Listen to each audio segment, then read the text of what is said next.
I guess that's a signal you want to get started. That's nice that I don't have to announce that. You did it for me. Thank you very much, and welcome to the Grand Dialogue in Science and Religion. My name is Doug Kinchy. I'm the project director for the Grand Dialogue, also the director of the Kaufman Interfaith Institute, and a professor at Grand Valley State University. This is our 10th Grand Dialogue Conference. I'm curious, how many of you have been to at least 5 of them? Wow, great. And how many of you, is this the first time you've been to one? Wonderful, wonderful, great. Okay, well, this is a project that actually got started about 10 years ago with a grant from the Templeton Foundation, and it built on a project or an activity that was going on for many years while I was Dean of Science at Grand Valley, which was a faculty science and religion discussion group. And this was an outgrowth of that. That group is still meeting every other week, and an outgrowth of it was to do a conference every year for the public, the general public. And so we're really excited to have you here today. This is also not only special because it's our 10th, but it's also special because we have a special program that has been combined with the Grand Dialogue this year, thanks again to another Templeton Foundation grant to do science and religion in Islam. And I'll talk about that a little bit later. But first of all, I just want to give you a little introduction to what Grand Dialogue is all about. It is an interinstitutional, we have many institutions that are involved in this, interdisciplinary and interfaith exploration. We are seeking positive ways of relating these two great ideas, science and religion. We're open to multiple perspectives. We represent different traditions, different disciplines, different institutions, and different individual insights or ideas. And we come together seeking understanding and meaning in a spirit of respect. We know we're not going to agree, but we agree to come together in respect. The institutional members of the Grand Dialogue include Aquinas College, BioLogos, a new member this year, Calvin College, Calvin Theological Seminary, the Catholic Information Center, Cornerstone University, Davenport University, Grand Valley, Hope College, the Interfaith Dialogue Association, and Western Theological Seminary. The goal of the Grand Dialogue is that the participating organizations each have their own perspectives, their own message, and their own intended audience. But by cooperating, we affirm the willingness to be open to various issues and perspectives in the spirit of mutual respect. The Grand Dialogue has a website, and I assume many of you registered on our website, and that's granddialogue.org. And also the Grand Dialogue has now been merged together with the Kaufman Interfaith Institute. The Grand Dialogue, which predates the Kaufman Interfaith Institute, began as an interfaith exploration. So it really is logical that we bring these two activities together under the Kaufman Interfaith Institute umbrella. Another thing about the Kaufman Interfaith Institute is we're kind of excited, is that recently the Aspen Institute, which did a major project about 3 years ago on principled pluralism, decided to do a follow-up on that and look at how does interfaith operate at the local level. And the first effort to do that is this book published by the Aspen Institute just last month called Interfaith Engagement in West Michigan, A Brief History and Analysis. And it talks about how some of the early interfaith activities got started in Muskegon with Sylvia Kaufman and with the beginnings of the Interfaith Dialogue Association here in Grand Rapids back in the 80s, and then how that has developed over the years to the current configuration that we have that is coordinated primarily by the Kaufman Interfaith Institute. If you're interested in this history, it's about an 80-page document. If you're interested in this and would like to read more about it, contact me or Katie at the registration desk, and we will make sure that you get a copy of that publication. By the way, you can also contact us through our email address or through our newsletter. I've talked to a number of people who are aware of what we're doing, but they don't get our newsletter. Every Tuesday, there is a newsletter that's called Interfaith Inform. It includes an essay that's called Interfaith Insights, which is then later on Thursday published by the Grand Rapids Press. If you're not getting that every Tuesday newsletter on your email, through your email, let us know. On the evaluation sheet on the bottom, just say, add me to the newsletter, and give us your email address, and we'll be sure that you get added to that. I'm just curious, how many of you do not get the Tuesday newsletter? Okay, well, we have about 2,000 people on that list, so we'll be glad to add a few more. So please, if you're interested, sign up for that newsletter. Previous conferences of the Grand Dialogue began in 2005 when we had Michael Roos, who spoke on the topic of All in the Family, the struggle in America between evolution and creation. Then we had John Hott, who talked about Darwin, intelligence, and religion. How much can evolution explain? Phil Clayton was here in 2007 to talk about mind, body, spirit, emerging perspectives. Howard Van Til was here later to talk about, is the cosmos all there is? The big cosmological questions. And then we had Brian Malley from the University of Michigan on why do people believe in gods? And then Alan Wallace, who is a Buddhist, and this was our first clear statement that we do interfaith as well as interdisciplinary, but he spoke on experience, reason, and faith in science and religion, a Buddhist perspective. Then Nancy Murphy was here the next year talking about do humans have souls, perspectives from science and religion. And in 2012, we had our first Jewish speaker, and that was Gerald Schroeder from Hebrew University in Jerusalem, spoke on God in the Hebrew Bible, science and the modern world can both be true. We skipped 2013 because I was in Cambridge University on sabbatical. And I don't apologize for that. I had a wonderful time. But last year we had Alvin Plantinga, who was professor at Calvin and then later at the University of Notre Dame, who spoke on the book that he had recently published, Religion and Science, Where the Conflict Really Lies. Today's conference, as I indicated, is also special because of the grant that we received from the Templeton Foundation to do Islam and science. So this brings us now to another religious perspective that's coming to our discussion. This grant provided for a team of philosophers, scientists, theologians from America to go to Istanbul last year and spend a week with a team in Istanbul of Muslims who were interested in these same topics. And we shared concepts and discussion there, and then the grant called for them to come back and spend a week in Grand Rapids and the area. And so this is the final day of what has been a week-long extended workshop with our Islamic friends from Turkey. And we were down at the Fetzer Institute for 2 days, and then we've been up in Grand Rapids here. And just so that you have a sense, I'd like anyone who's been a part of that, either from Turkey or from the States, been part of that project, because you would stand, please, just so we can.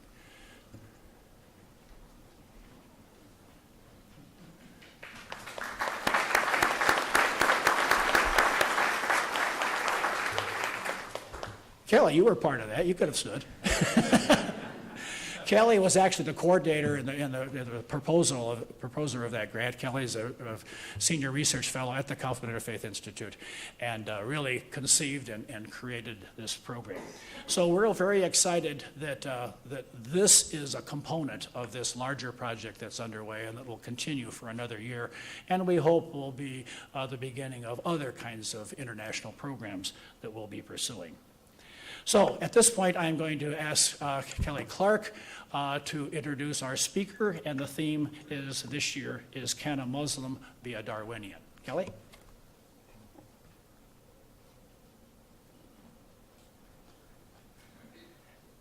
So you may have seen that the speaker was supposed to be Caner Taslaman, and we found out about 10 days ago that he couldn't get his visa.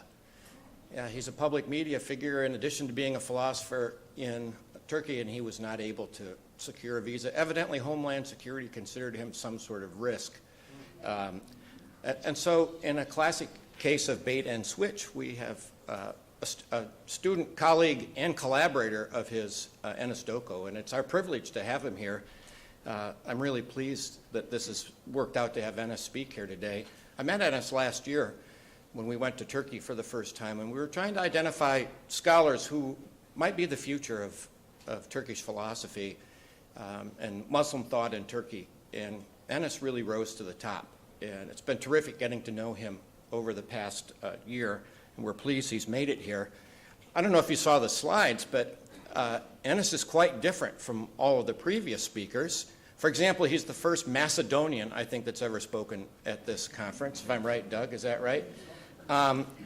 He's also the youngest. He's only 29.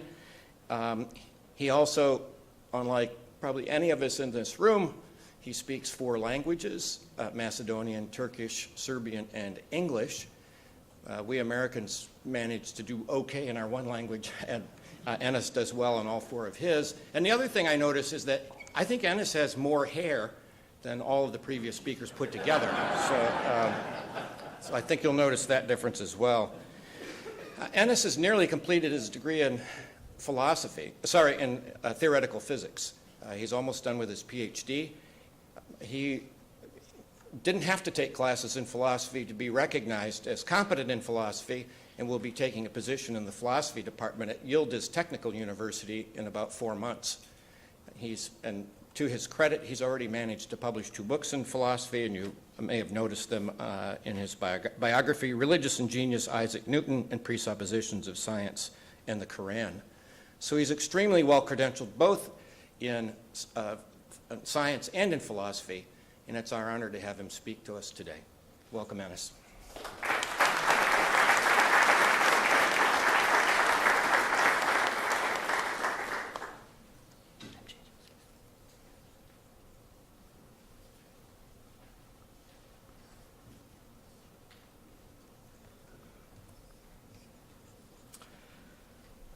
So first, I want to thank to Doug and Kelly for this beautiful organization.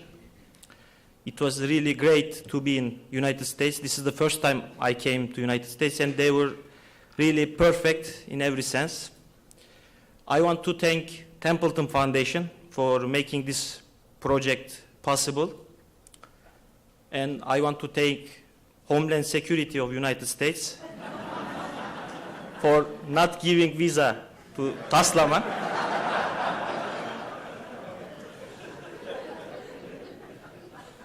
And of course you for coming to listen me. So the question which I will try to address is, can a Muslim be Darwinian? So let me start with first defining what I will mean by being Darwinian and being Muslim. So,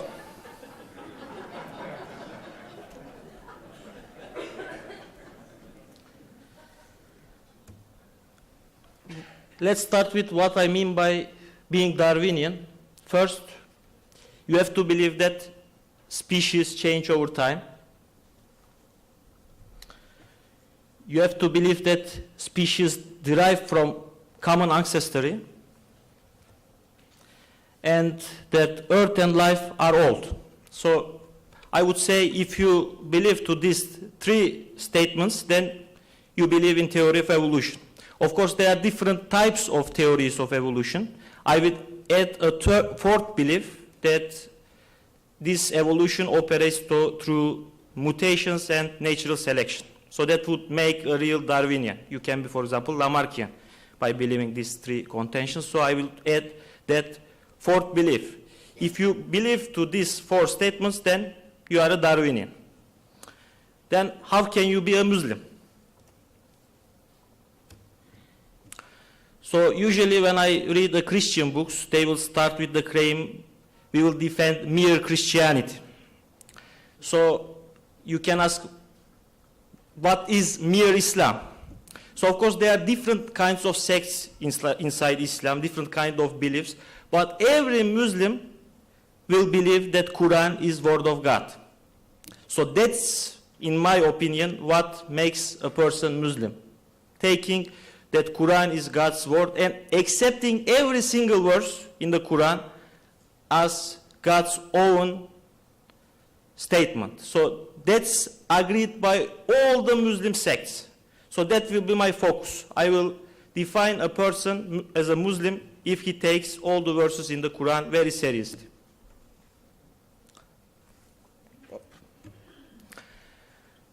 Now, of course, I would say it is not enough to believe to Quran to be a real Muslim, because if you read Quran, the verses of Quran are called ayat.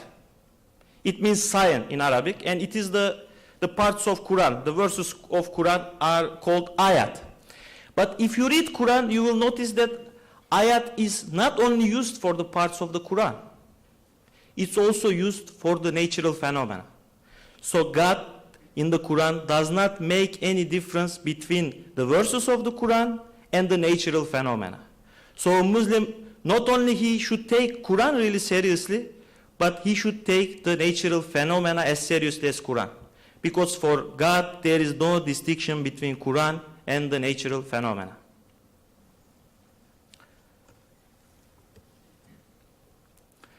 Now, if you read Quran, you will notice that there are approximately 750 verses which exhorts believers to study nature, to reflect, to make the best use of reason in their search for the ultimate truth.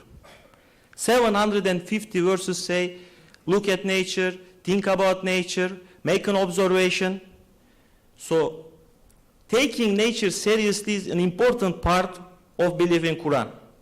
If you assume that Quran is word of God, and God, in that book, the book of God, 1/8 of the book talks about nature, says you think about nature, then you as a Muslim should take studying nature very seriously.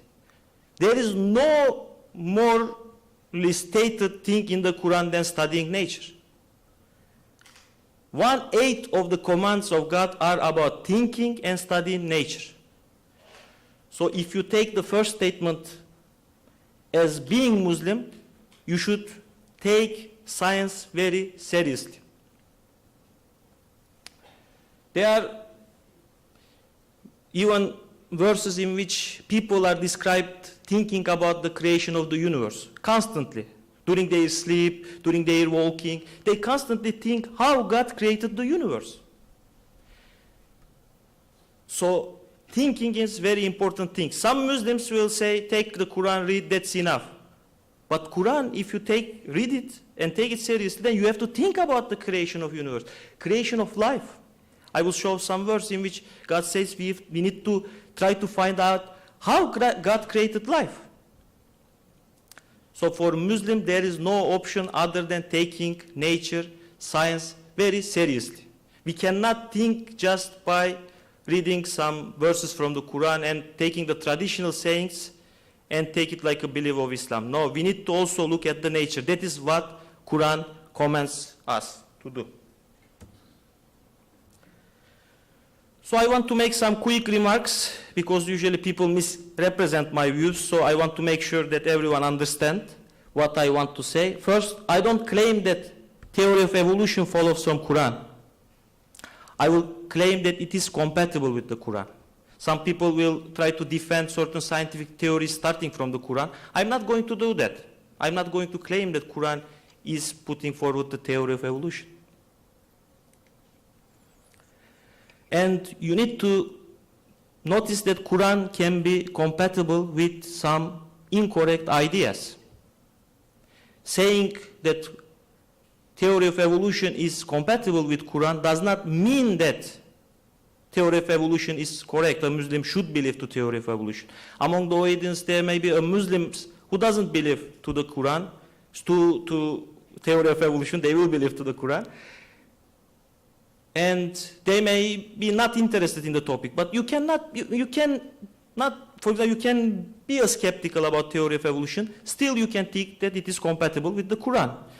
I give as an example, there is a Queen of Sheba discussed in the Quran. And I may claim that she had one brother or she had two brothers. Both of the statements cannot be correct, but both are compatible with the Quran. One person may believe that she had one brother and he will be still Muslim, and he may believe that she had 2 brothers and still be Muslim. So, and what I mean by incompatibility with Islam and some claim, what I mean is this: if that claim is inconsistent with Quranic verses in all their sensible interpretations, then I would say that claim is incompatible with the Quran. But of course, we should be careful, we should be open to the fact that Quranic verses may have more than one sensible interpretations, and we should carefully look at all these interpretations and compare with that claim, and only later decide whether Quran is incompatible with that belief. But by just taking one interpretation and saying that that interpretation is incompatible with that claim does not mean that Quran is incompatible with that claim. Simply that that interpretation is incompatible with that claim. So we should be very careful also on that point. And I will interpret some verses in this slide. I'm not going to claim that that interpretation is the best interpretation. Only thing I will say is that it is a possible interpretation, and if that possible interpretation is compatible with the evolution, then there is no problem. I'm not necessarily, I don't need to show that all the best interpretation is compatible with evolution. So, after this remark, I want to simply show some statistics. They were surprising to me, so I wanted to share with you. There is a Pew research done on 22 Muslim majority countries, and we see that over 50% of Muslims affirm the evolution. So in this list there is no Saudi Arabia, Egypt, some countries. Probably this number may go down, but still this is a significant thing. A person which says that Islam is not compatible with evolution will most probably claim that these people are not real Muslims, which I think we should be careful not to go in that direction. So in the US, Muslims and Christians are about equal in their views on evolution. In the left, you can see some statistics of countries. The green ones show the percentage of belief in evolution, and we see that in many Muslim countries, majority of people believe in evolution. Of course, there are some countries like, for example, Turkey. It is 35%, which is less. But in these countries, I think the numbers dropped because there were creationist movements. Afterwards, they entered and they tried to decrease the belief in evolution.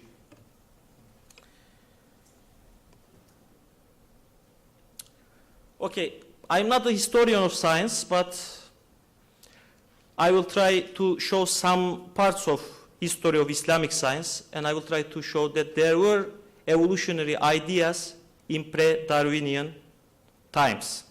Of course, since I'm not a historian of science, some people may dispute my claims, but that's what I read from some historians of science, so I will simply cite them. So I want to give you a statement from John Draper's book, History of Conflict Between Religion and Science. This is a very popular book among the people which claim that Christianity and science are not compatible. And as you know, John Draper is contemporary of Darwin. And he talks about the Mohammedan theory of evolution. He says, sometimes, not without a surprise, we meet with ideas which we flatter ourselves have originated in our own times. Thus, our modern doctrines of evolution and development were taught in their schools. In fact, they carried them much further than we are disposed to do, extending them even to inorganic or mineral things. So, Draper talks, which is a contemporary of Darwin, about Muslims having a theory similar to the theory of evolution. And let me give some list of thinkers which had similar ideas. They were, of course, not a Darwinian in a real sense, except just they lacked the natural selection idea, but they'll nevertheless believe that human beings, or at least some of the animals, emerge from inorganic matter toward evolutionary processes. We see there is a 8th century biologist Al-Jaz, Ibn Miskawayh, Al-Biruni, Ibn Tufail, Ibn Haldun. There is Ikhwan al-Safa. Many thinkers. Ikhwan al-Safa is a group of thinkers and mystics. They, for example, defended such an ideas. And I will specially focus on 2 thinkers from this list. First, Al-Jaz, 8th century thinker. He's the first person, as far as I know, to define food chains, adaptation, discuss animal psychology. And here is a small sentence taken from his book, Book of Animals. So it is a very interesting statement. Animals engage in a struggle for existence, for resource, to avoid being eaten and to breed. Environmental factors influence organisms to develop new characteristics to ensure survival, thus transforming into new species. Animals that survive to breed can pass on their successful characteristics to offspring. It's like taken from a modern biology book. It discusses, as far as I know, Al-Jaz is the first person to have a similar idea of natural selection. He talks about food chains being very important in the survival of the species, and the species which survive can make it to its offsprings, and we have a change of a species. And he was a Muslim. Not only he was a Muslim theologian, Mu'tazili theologian, and he created even a sect, Muslim sect, he had the followers, which followed directly his practice.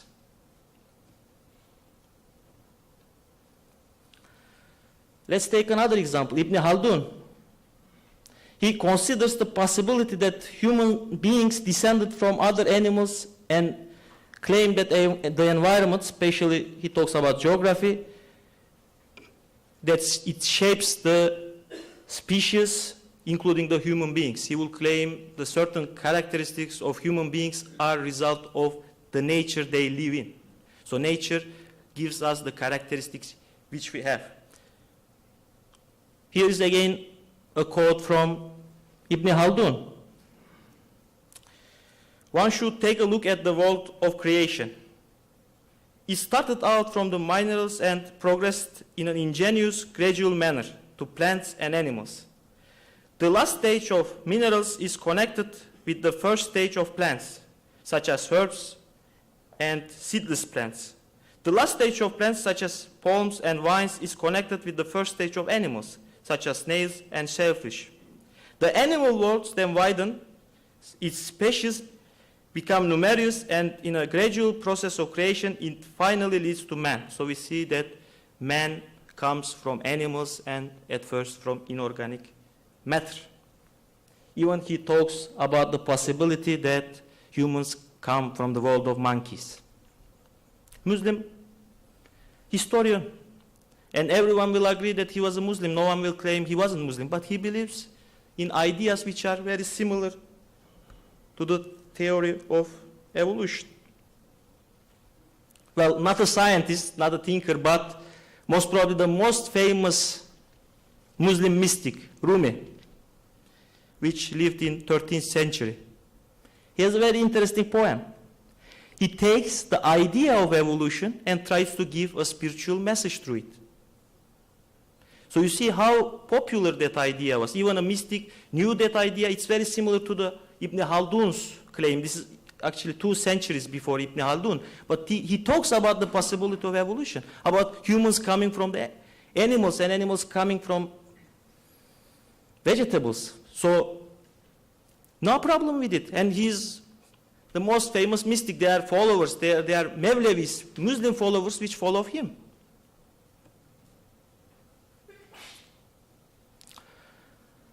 So let me give some Muslim thinkers after Darwin. So after Darwin, in 1880s, we see again that some Muslim thinkers directly accept the theory of evolution. They are very happy with it.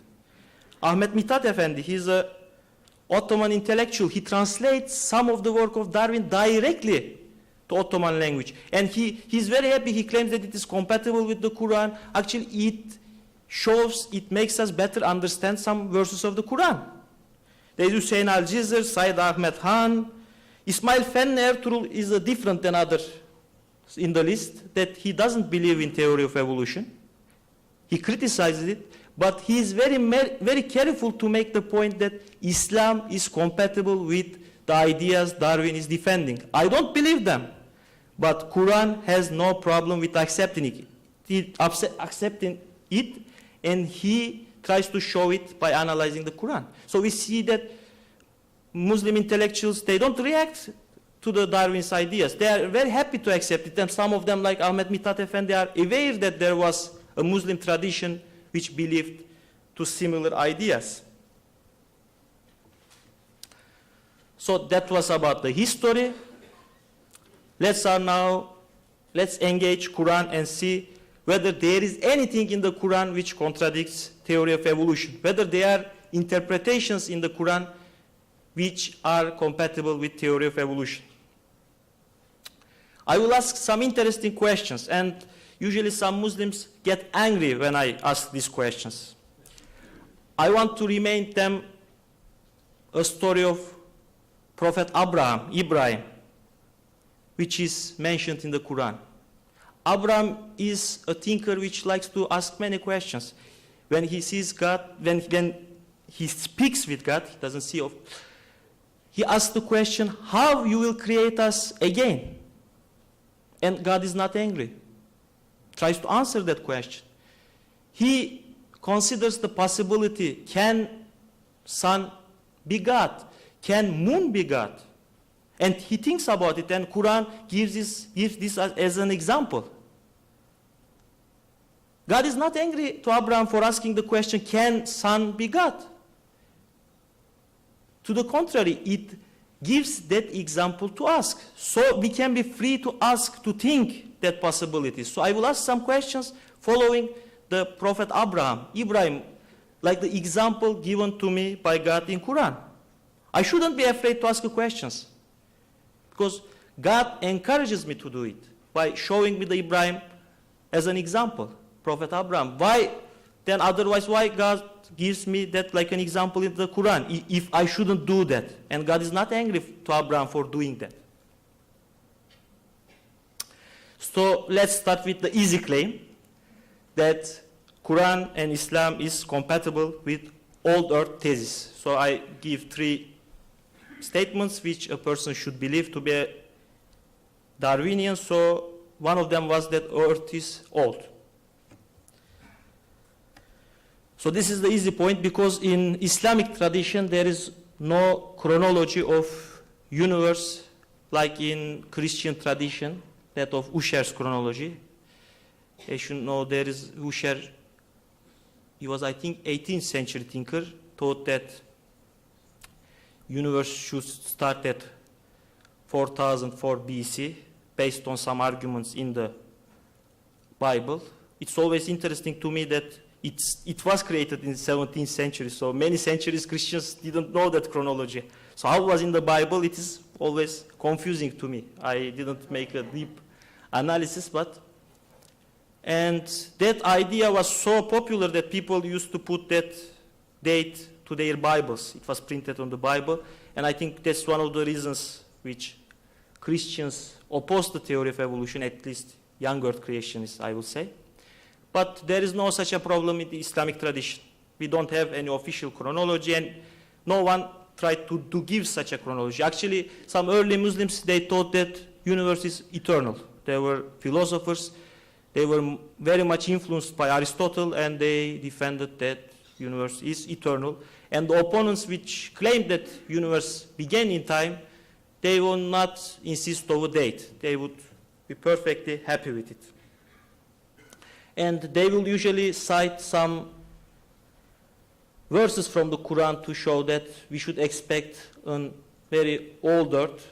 For example, in the Al-An'am Surah Enam 165, we see that humans are inheritors of the earth. So earth was there before the humans were created. Why this is an important argument? Because Usher and similar people which think that, earth was created in 4004 BC, I think it was 23rd October. He even knows the date. They assume that Adam was created and the date of the universe creation coincides with Adam's creation. I think this idea contradicts with the Islamic belief that Adam is inheritor of the earth. So earth was there before Adam was created. And Quran in Surah Al-Insan 1 talks about humans being not worthy of mention for a long time. Some people have interpreted this verse in different ways. Ahmet Mithat Efendi, for example, says, I couldn't understand this verse before theory of evolution. Now I understand it. There was a period in which humans were not worthy of mention. And theory of evolution explains it to me. Some people have thought that humans were there, but they were not worthy to take attention of God. Some would say that it is the creation of process of Adam, but still they were pretty happy with the idea that there was a long time before humans emerged in earth. So we don't start earth with Adam's creation, so there is no problem similar to that of Usher in Islamic tradition. So I would say old earth is compatible with Islam. Well, when I say this, the first reaction is, well, what about six-day creation? You say, earth is old, but universe was created in 6 days. What to do this? Well, the term yom, which is usually translated as day, can also be translated as period. So universe was created in 6 periods, we can say. Why to think that way? Well, Quran itself uses that word yom, day, as a translation of longer periods. In the Sajda 5 surah, we see that God uses day for 1,000 years of period. In different surah, Al-Ma'arij, we see that a day is used for 50,000 years. So we cannot equate a day with even 1,000 years. It can be used for different lengthy periods. So saying that universe was created in 6 periods is perfectly consistent with the Quran's usage of the word. And it can be interpreted in different lengths, 1,000 years, 50,000 years, million years, billion years, all are consistent. So 6-day creation cannot be used as an argument against the claim that Islam is compatible with earth being old.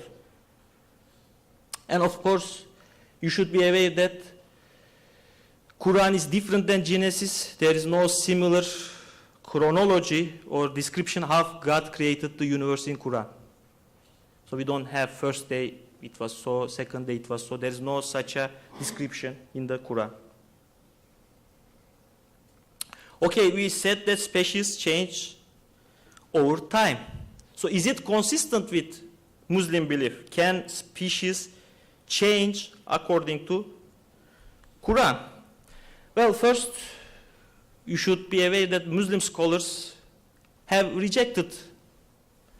usually rejected the idea that species is fixed. Even the thinkers, past thinkers, which didn't have an evolutionary ideas, they will be open to the possibility of species changing over time. Most of them were even spontaneous generation thinkers. They would say matter can become a living being can change from one to the second type of living being. So they had no problems with species changing over time.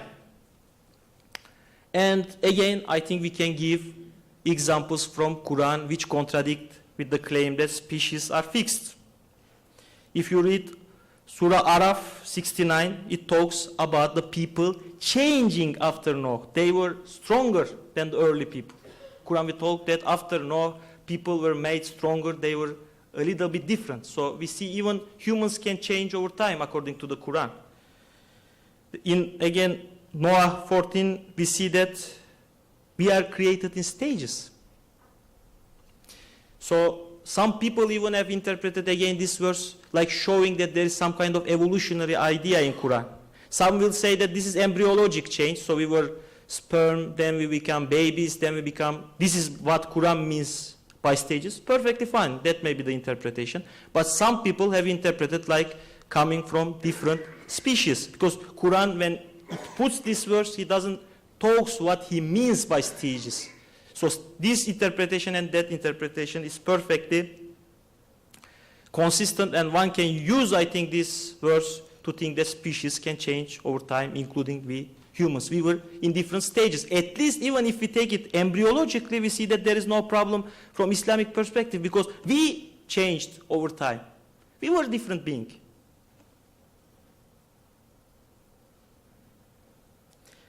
So this is the, I think, most important talk, most important part of my talk. So I would say what I understand from Quran, God uses secondary causes to act in the universe. So the question which I'm asking, the grand question, could God have created humans through natural processes? And before trying to answer that question, I want to give some example verses from the Quran. So, Quran says God produces milk for us in the cattle. And I give the reference from the Quran. God uses clouds and winds to send down water to us. God himself grows the plants. He produces the fruits and seeds. And lastly, a very interesting example. God created all the ships. So, how are we going to interpret these verses? Are we going to say that all the ships were directly made from God by some miracle? Or are we going to say about these verses that everything that is done by natural processes in the universe is also God's creation? It's obvious that water that comes, the rain from the sky, comes through natural processes. And all the Muslims accept this. They have always accepted this. But still, it is Islamic belief that God himself makes the rain possible. He himself gives us milk from the cattle. He doesn't say, I made the system. He says, I am giving it. He says, I created all the ships. Well, it is obvious that we are making the ships. Is there anyone who thinks that God himself came down and made the ships? No, of course we made the ships. But still, it is an Islamic belief that God created the ships. So, when God says, I do this, it can also mean that it is done through natural causes. It is obvious from the Quran. I give just an example verses. There are nearly hundreds of verses in which God talks about natural phenomena being done by him. And of course the question is, why assume that creation of human beings was different? Why assume that when God says, I created the human beings, he's talking differently than when he says, I created the ships? What's your argument? Why not assume that God also used natural processes to create human beings? I don't see any good argument, but I will cite their arguments, their oppositions.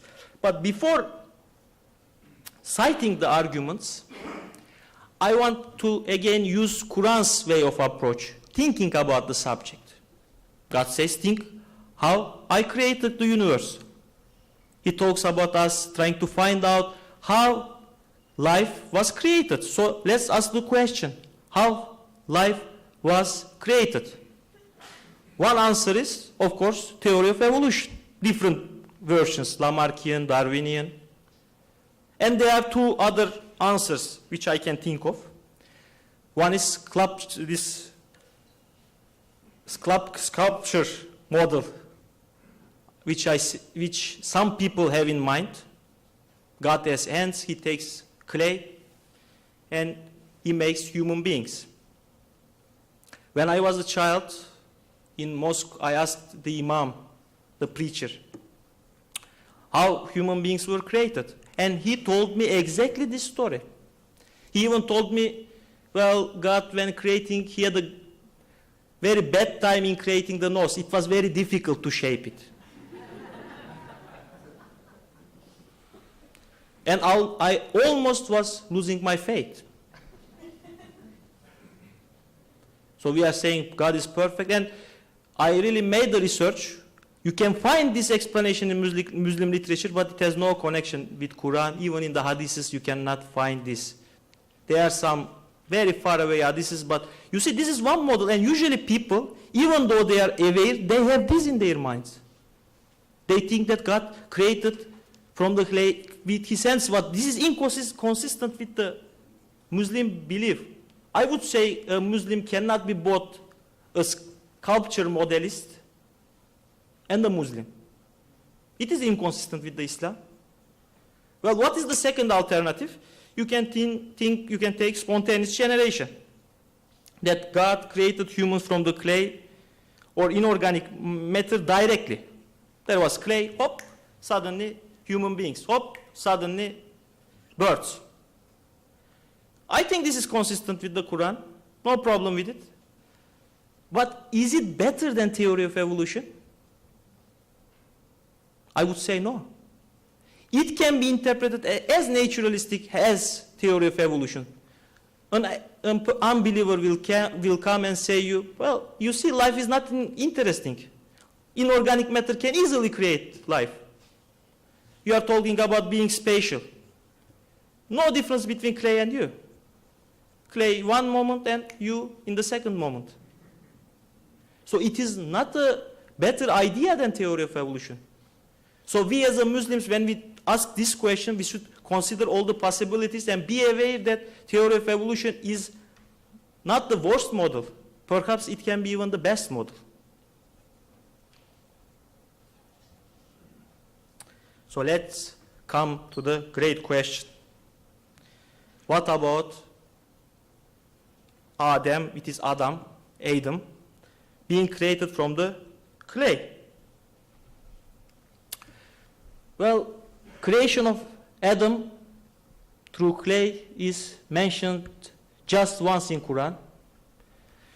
So surely the case of Isa, Jesus, is like the case of Adam. He created him out of the dust, clay. Then he said to him, be, and he was. This is the only verse in which it is talked about Adam being created from the clay. One verse.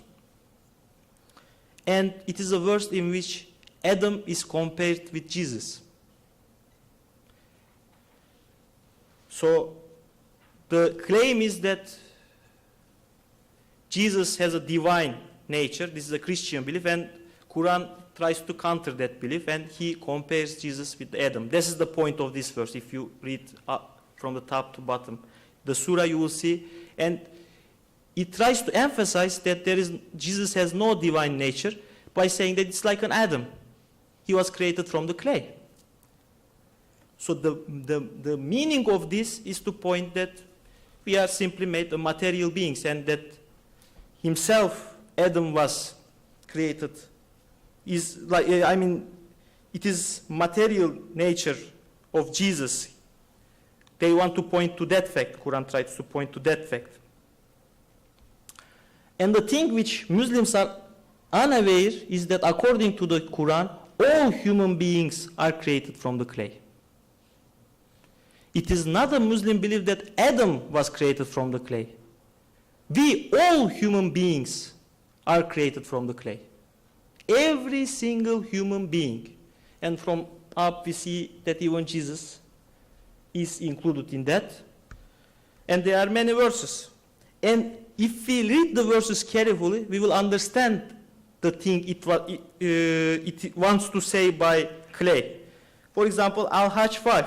We were first clay, then we become sperm, then leech-like cloth, then morsel of flesh, and then babies. So it points to our time before we were sperm. It is not talking about us being created like a sculpture. Of course, we know that we weren't created like that. It points to the fact that the material which is making up us was in the clay before it became sperm. Sperm is protein. Protein comes from some other animals, and that animals took it from the plants, and plants took it from the clay. That's the point which this verse tries to make. Here is another surah. And he began the creation of man from the clay. Creation began from the clay. So the first stage of creation is the clay. And as I say, what I understand from that verse is that the origin of our material is clay. Not that there was a spontaneous generation. There was a clay and suddenly we come out from the clay. I cannot see this from these verses. So I think this verse's creation from the clay can be perfectly well interpreted to be consistent with theory of evolution. So what about Eva being created from the rib of Adam? So again, this is a belief which I find in some of the Muslims. Well, that is not mentioned in the Quran. In fact, you cannot find the name Eve or Hawa in the Quran. Of course, there is a wife of Adam, but she is not created from the rib of the Adam. At least it is not written in the Quran.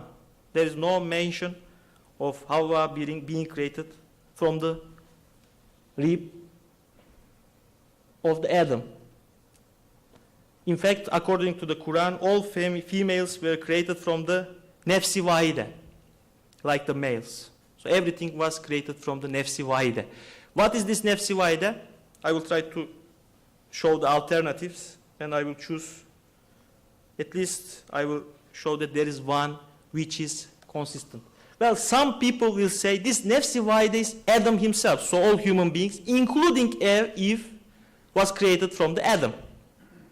Well, that is possible, but I wouldn't say that that is the only option. First, this nefs is a feminine word. So Muslim scholars have been puzzled by this interpretation. So why God should use two words for Adam, say Adam, and in some places nefsi wahide, which is a feminine word. Perhaps Eve was the first person. Actually, there are several scholars which have interpreted that way. Well, nefs have been interpreted in different ways. Some have interpreted like a sperm, some have said it's soul, some have said embryo, some have said physical body. So you see, some people believe it is soul, some people believe it is physical body. If you go to Sufis, they would say it is physical body, nefs. If you go to philosophers, they will say it is soul. And there is one more interpretation, species. Ahmet Mithat Efendi, the Ottoman theologian scholar, that's the first I have seen to interpret in that way, but there are different scholars, especially contemporary scholars, because there are two verses which are more compatible with the species interpretation, I would say, than the Adam interpretation. First, nefs. Allah says in Rum 21, He has created wives for you from your nefs. So He has created from your nefs wives. So people have interpreted this from your species. So you have wives from your same species. Verify Allah has conferred the favor on the believers by raising among them a messenger from your species. So which is the best interpretation which fits this verse? Should we say that the sperm was raised among our sperm was messenger raised, or among soul? I think species is the best. Because in the Quran, unbelievers ask the question, why you didn't send us an angel messenger? And God says, I send you from your same nefs, from your species. You are human beings, then your messenger will be a human being from your same species. Why send an angel? So this is the point of this verse. And I think nefs in this verse is properly should be translated as species. If we translate then, what follows is both females and males were created from the same species. And this is perfectly compatible with evolutionary belief.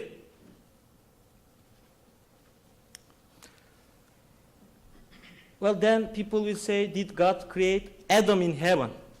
So this is a strange thing for Christians because they don't have this belief. Usually Muslims believe that human beings, Adam and Eve, were created in paradise. And it was in the sky. So they would say it is inconsistent with the theory of evolution. You say human beings were created in the earth. But Quran says they were created in the heaven. Well, the situation is like this. As you know, heaven has two meanings in English. You can say paradise or sky. Both are used as a heaven. Similarly, the word Jannat, which is paradise, means also garden. So there are two possible interpretations for Jannah, garden or paradise. And people usually have chosen the paradise interpretation. Why choose the paradise interpretation again?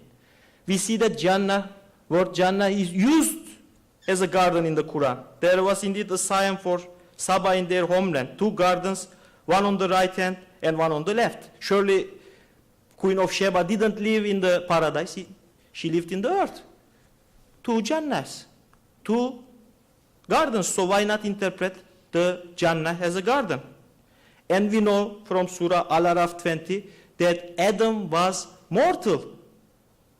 Unlike the Christian beliefs, Muslims believe that the reason Adam ate the forbidden fruit was to become eternal, to become immortal. So he was a mortal before trying to eat the forbidden fruit. So, but we know in paradise people are immortal. Again, God uses that Adam was created as a Khalif of the world, as the inheritor of the earth. So if he was created as an inheritor of the world, why live in the paradise? Why not in the earth? You are an inheritor of the earth, but you live in paradise and you don't know the earth. So, lastly, Muslims say that Satan cannot enter the paradise. Well, but at the same time, they believe that Satan entered to the paradise and made Adam sin. So, I think given this picture, we can perfectly interpret it as a garden. Adam was created in the garden on earth, as an inheritor of the earth. And directly the first objection is, but Quran says, Adam came down from heaven. He was up in the sky and came down. Well, again, it is mentioned in the Al-Baqarah 36, Adam came down from Jannah. And people interpreted that he came down from the sky. Well, the word ihbitu, came down, which is used in this verse, is used in the Quran from moving from one place to other in the earth, not coming from the sky. Here is an example. Moses said, would you take in exchange that which is worse, for that which is better? Go down, ihbitu, to some town, and there is for you what you ask. Surely this conversation is not in sky. Moses is not saying the person go down from the sky to earth. This is a place in earth, and he says go down to different place. For example, in Noah's example in the Quran, also this ihbitu is used for Noah coming down from his boat. Surely Noah's boat was not in sky. So we shouldn't interpret it as we can interpret it in consistent with the belief that Jannah was in earth. And in fact, Quran uses the word nezele for coming down from the sky. No, not ihbitu.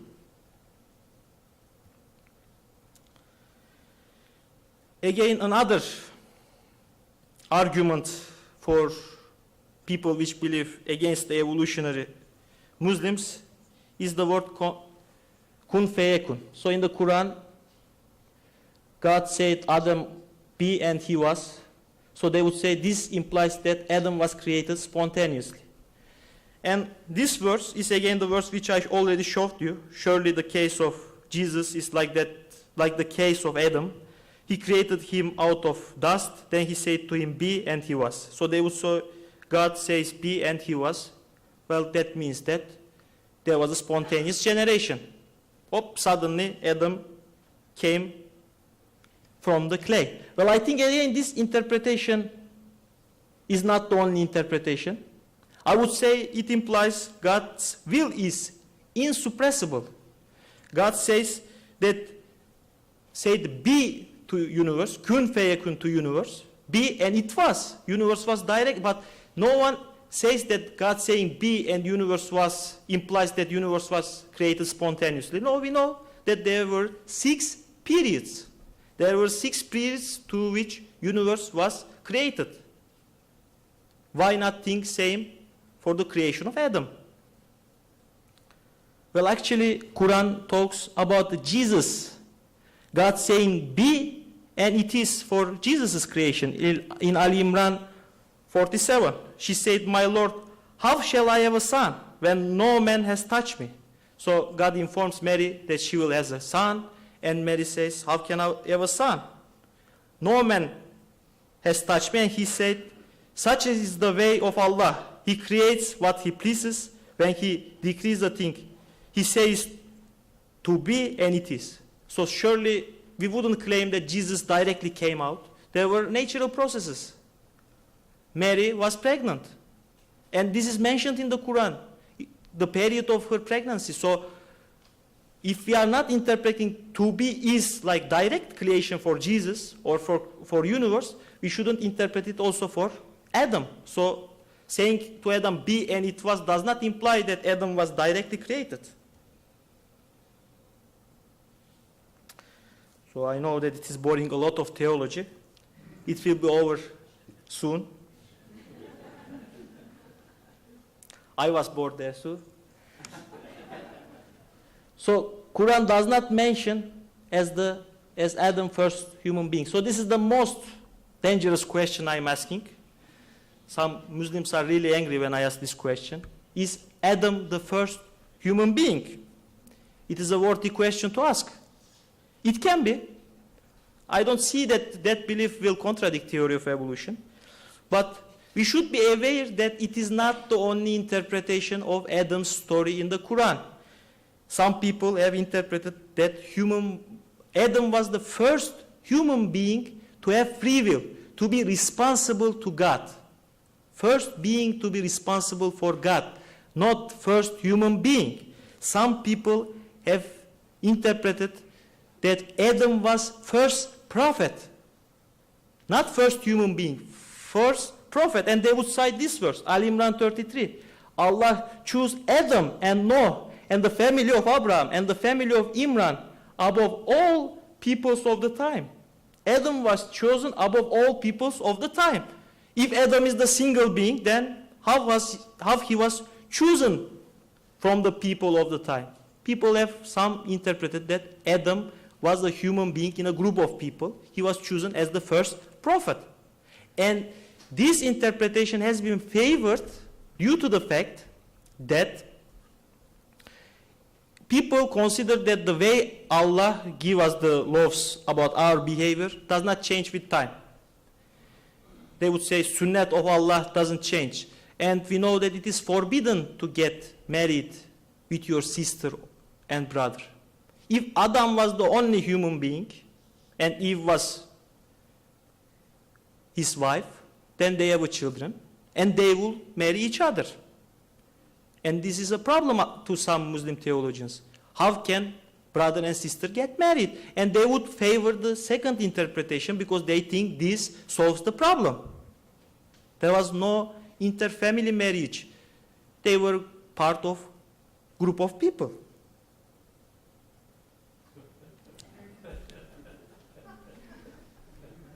So this is the strongest argument, I would say. When I make speech about evolution, and people will say, well, you have a beard. You and most probably your grandfather wasn't a nice person, so you may think that you came from monkey, but my grandfather, surely it wasn't monkey.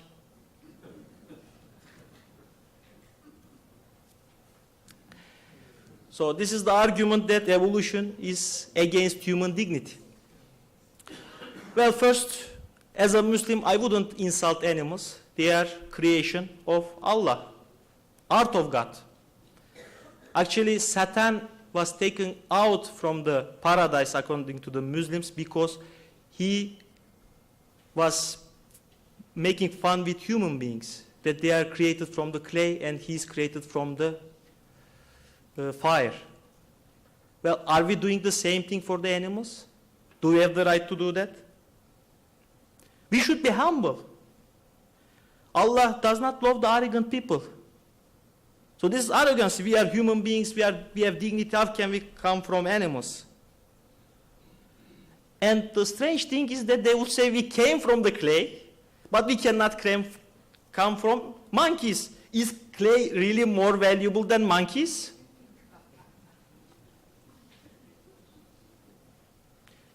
Well, it is surely that we came from sperm, and Quran actually mentions that to show how insignificant we are.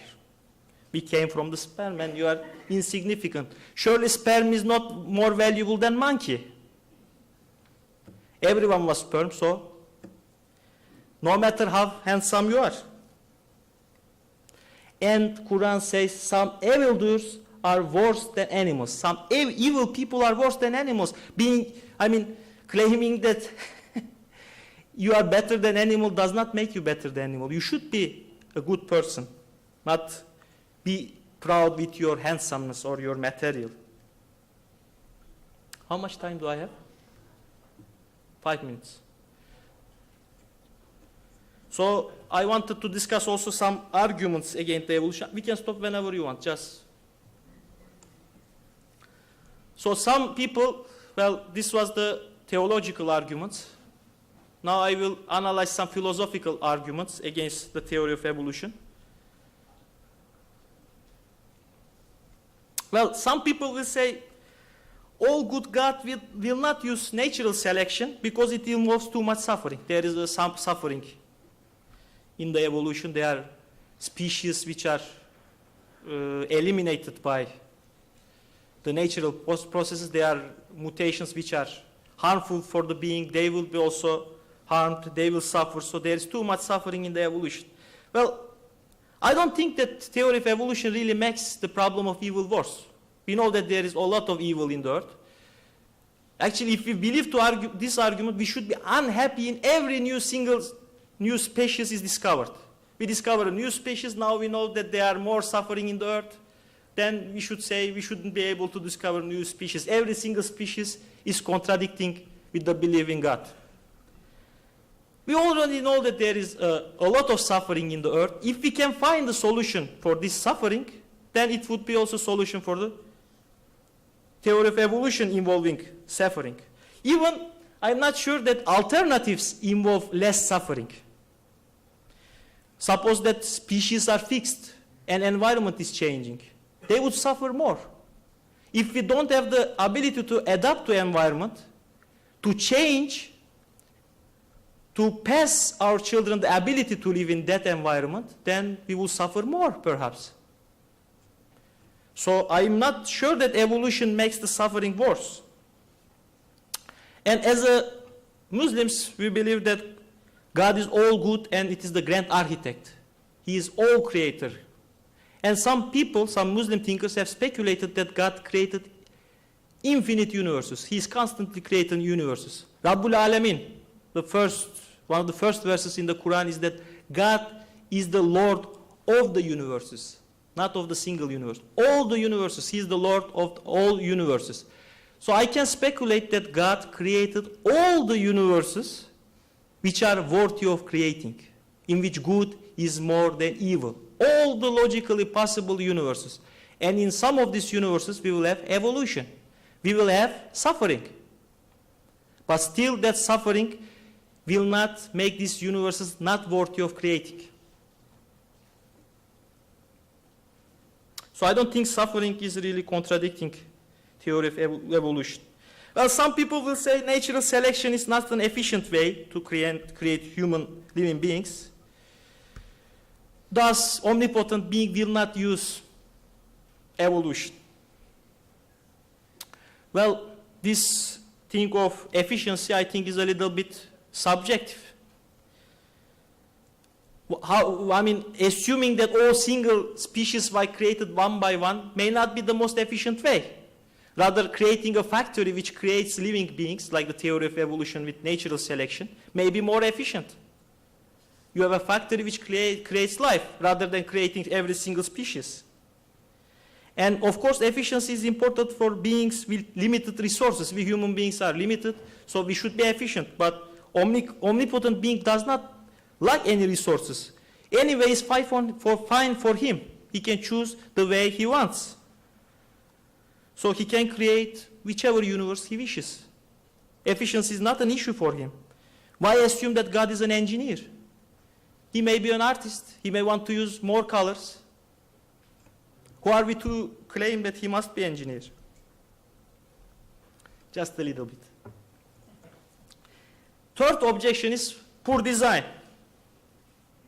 They would say they are in between stages. Some of the beings are not, they have bad mutations, so this system of evolution includes poor design, and omnipotent being will not use it. Well, firstly, a perfect biological organism seems to be incoherent to me. You can take any kind of biological organism, you can always think a better one.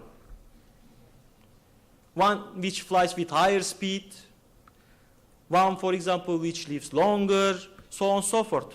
Any biological organism you can think, you can make it better. So there is no, perhaps, perfect biological organism.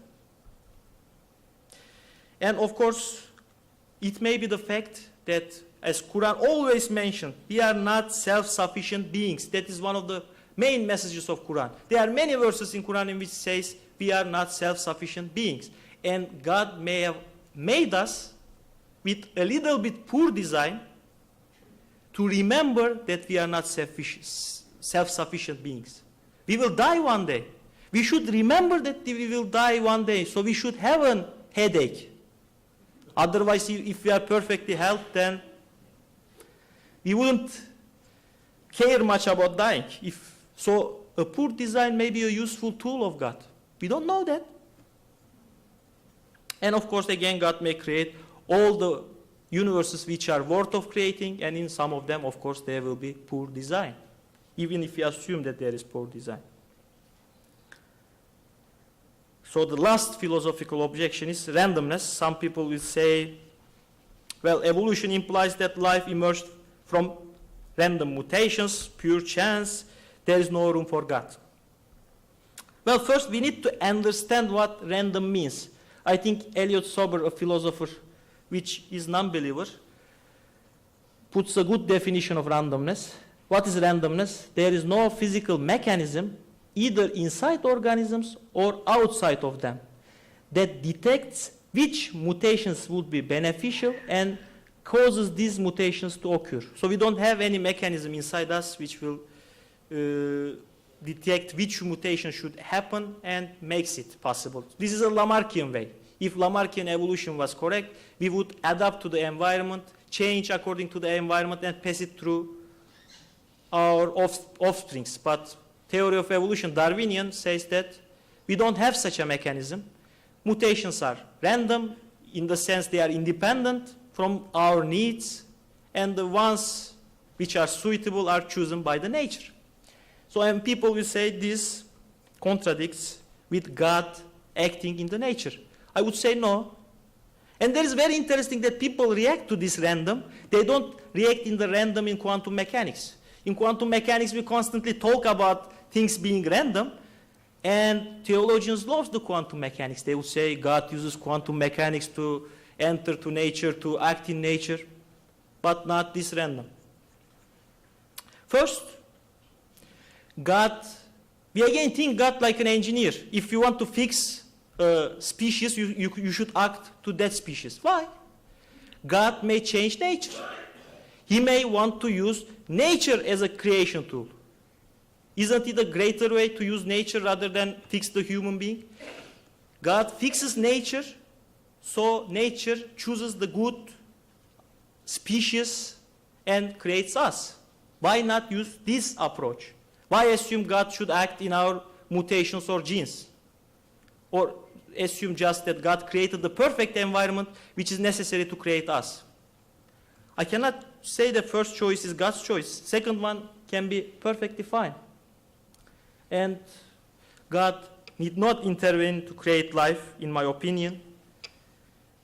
To fine-tune universe and put predictable laws is enough to create human beings. You don't need to act specially to create human beings. God may have created the laws of nature and planned using laws of nature to create us.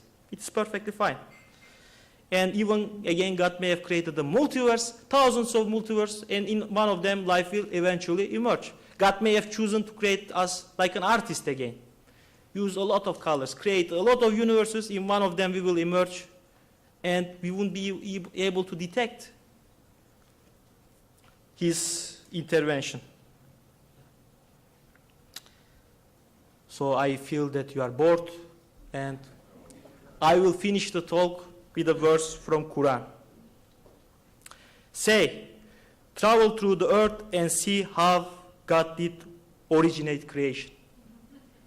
Ankebut 20. Well, this is a very important verse for me. It's one of my favorites.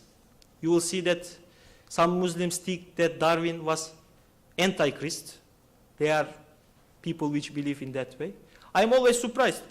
Read this verse.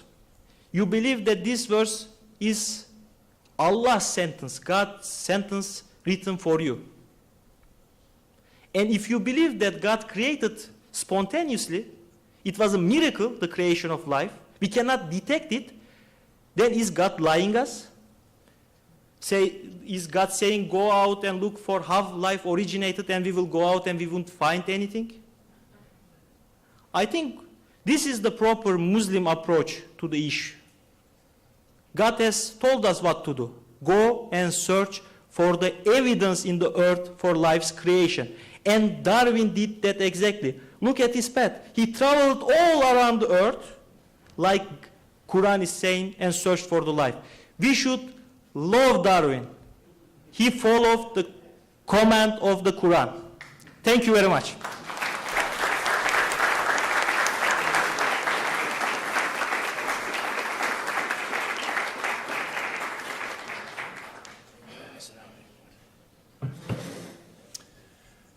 Thank you very much.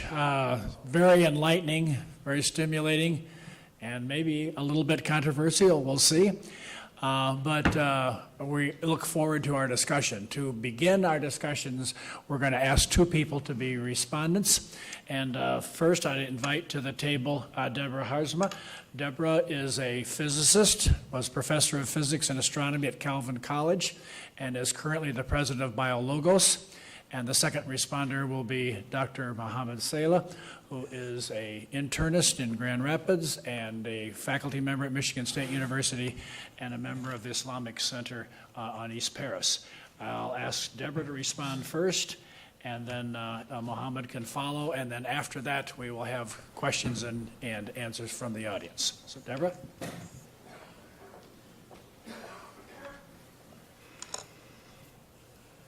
Good morning. Thank you for a wonderful presentation. It was so clear and so interesting, and I learned a lot. So thank you very much. And I'm glad that Homeland Security let you come. So many of the themes in this presentation resonate with how the arguments and issues play out in the Christian world when Christians are debating creation and evolution. So I thought I would point out a few of the similarities and a few of the differences. So one of the similarities is that both the Bible and the Quran have extensive encouragement to investigate the natural world, and it's exciting to see how prominent that theme is in the Quran. and including the idea that God is working through natural processes, that we should be investigating these things, and that we should be asking questions.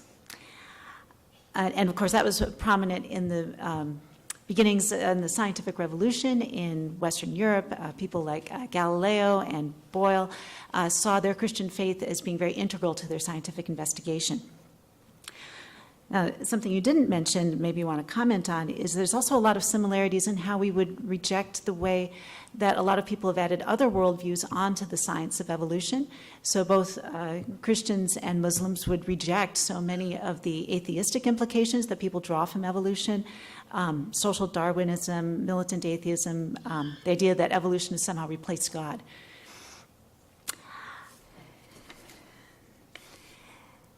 So there's also some similarities in the social dynamics of how these have played out. Yes, there are a large fraction of Christians who have rejected evolution, just as there are Muslims, and I'll say a little bit more about that in my breakout. And as in Islam, there are faith leaders soon after the time of Darwin in Christianity who accepted the science of evolution, such as B.B. Warfield. And there were faith leaders before Darwin who were exploring non-literal ways of reading Genesis that could involve long time scales and different kinds of development. So those ideas also provide some openness. Now, both Muslims and Christians are people of the book. We are looking at the scriptures carefully. We are taking them very seriously and looking at the natural world alongside that. And so there's a lot of parallels there. So of course, we're looking at different books. Christians are seeing the Bible as authoritative, reliable, and complete. So that means we're looking at the text of Genesis very closely. I like seeing the distinction in his presentation of we can hold these scriptures to be true and hold them as incredibly important in our lives, while we're also debating how we're going to interpret them, that there can be multiple interpretations. And that is often the key to these conversations. So commenting on a few particular passages, there are also hints in the Bible of language where God is using secondary causes to create. It talks about God governing the weather, and of course, we as Christians and people of faith believe that God governs the weather, but we also understand the natural processes of how storm fronts move through and so forth. So there's not a contradiction between divine action and the actual physical processes. There's also an interesting thing in Genesis on day 6 when some of the previous days God says, like, let there be light. Well, when you get to day 6, God does not say, let there be living creatures. God says, let the land bring forth living creatures, pointing out how God is partnering with the created world in this process of creation. So he talked a lot about clay. In the Bible, it refers to dust, so I hadn't heard clay used so much. And there's been some interesting work among biblical scholars on what does that mean in the Christian context. And it's often thought that dust is actually there as a symbol of mortality, that we're created from the dust of the earth, from dust you came, and to dust you shall return. And so when God is creating Adam from the dust, it's referring to something about our mortal nature. And in fact, that the Bible may not be teaching that we were created immortal. There's just as, when you look at the text itself, you could just as easily argue, or even more so, that God created humans as mortal. Let's see. And then, so Christ was also created from our same mortal being. So this brings us to one of the big differences, of course, is in how we view the person of Christ. So Christians believe that Jesus of Nazareth was Christ. He was fully God and fully human. So yes, created the same as Adam, and Paul in the book of Romans draws that parallel between Adam and Christ, fully human, but also fully God, fully divine. And that brings several implications. There's other passages in the New Testament that talk about how in Christ all things were created, actually referring to Christ's role in bringing about this physical universe. So that's certainly part of his divine nature. It also affects this question of human dignity and human identity. So I agreed with many of the comments made in the presentation. An additional Christian answer to that, then drawing on Christ, is that our human dignity is, the Bible doesn't refer to it in terms of how God made us, but that we are created in God's image, that God has called us to bear his image and be holy and to be representatives of him here on earth. That's one aspect of our human dignity. And also that Christ took on our very form. The fact that God incarnated himself in human form is another way we understand dignity. Then there's the question of suffering. And this is one of the biggest challenges for any faith that claims that God is all-powerful and all-loving. And there's no easy answers here. I thought he raised some very good points. It's very similar to the challenge we face in the world today of how we understand suffering. That's a huge question that has been around for centuries, long before evolution. How do we understand the suffering in the world today in the context of a loving God? And then how much does evolution actually make that problem more challenging? Perhaps, perhaps not, but the core of that problem is still there. One uniquely Christian answer to that question is that we look back to Christ, and whatever God's reasons for allowing suffering in our world, in the Christian faith, God actually came himself and participated in that and took that on in his own flesh. And that is an immense source of comfort to Christians. God is not immune to suffering. Despite his perfection and his divine nature, he still participated in that alongside us. I wanted to close with a quote that talks about another resonance between Christ and evolution, that Christ in his incarnation not only took on our genes, but he actually was in that connected himself to the planet. So this is a quote from Ernan McMullen. He was a prominent philosopher at Notre Dame in an article from 1991. He writes, "When Christ took on human nature, the DNA that made him the son of Mary may have linked him to a more ancient heritage, stretching far beyond Adam to the shallows of unimaginably ancient seas. And so, in the incarnation, it would not have been just human nature that was joined to the divine, but in a less direct but no less real sense, all these myriad organisms that had unknowingly over the eons shaped the way for the coming of the human." Thank you.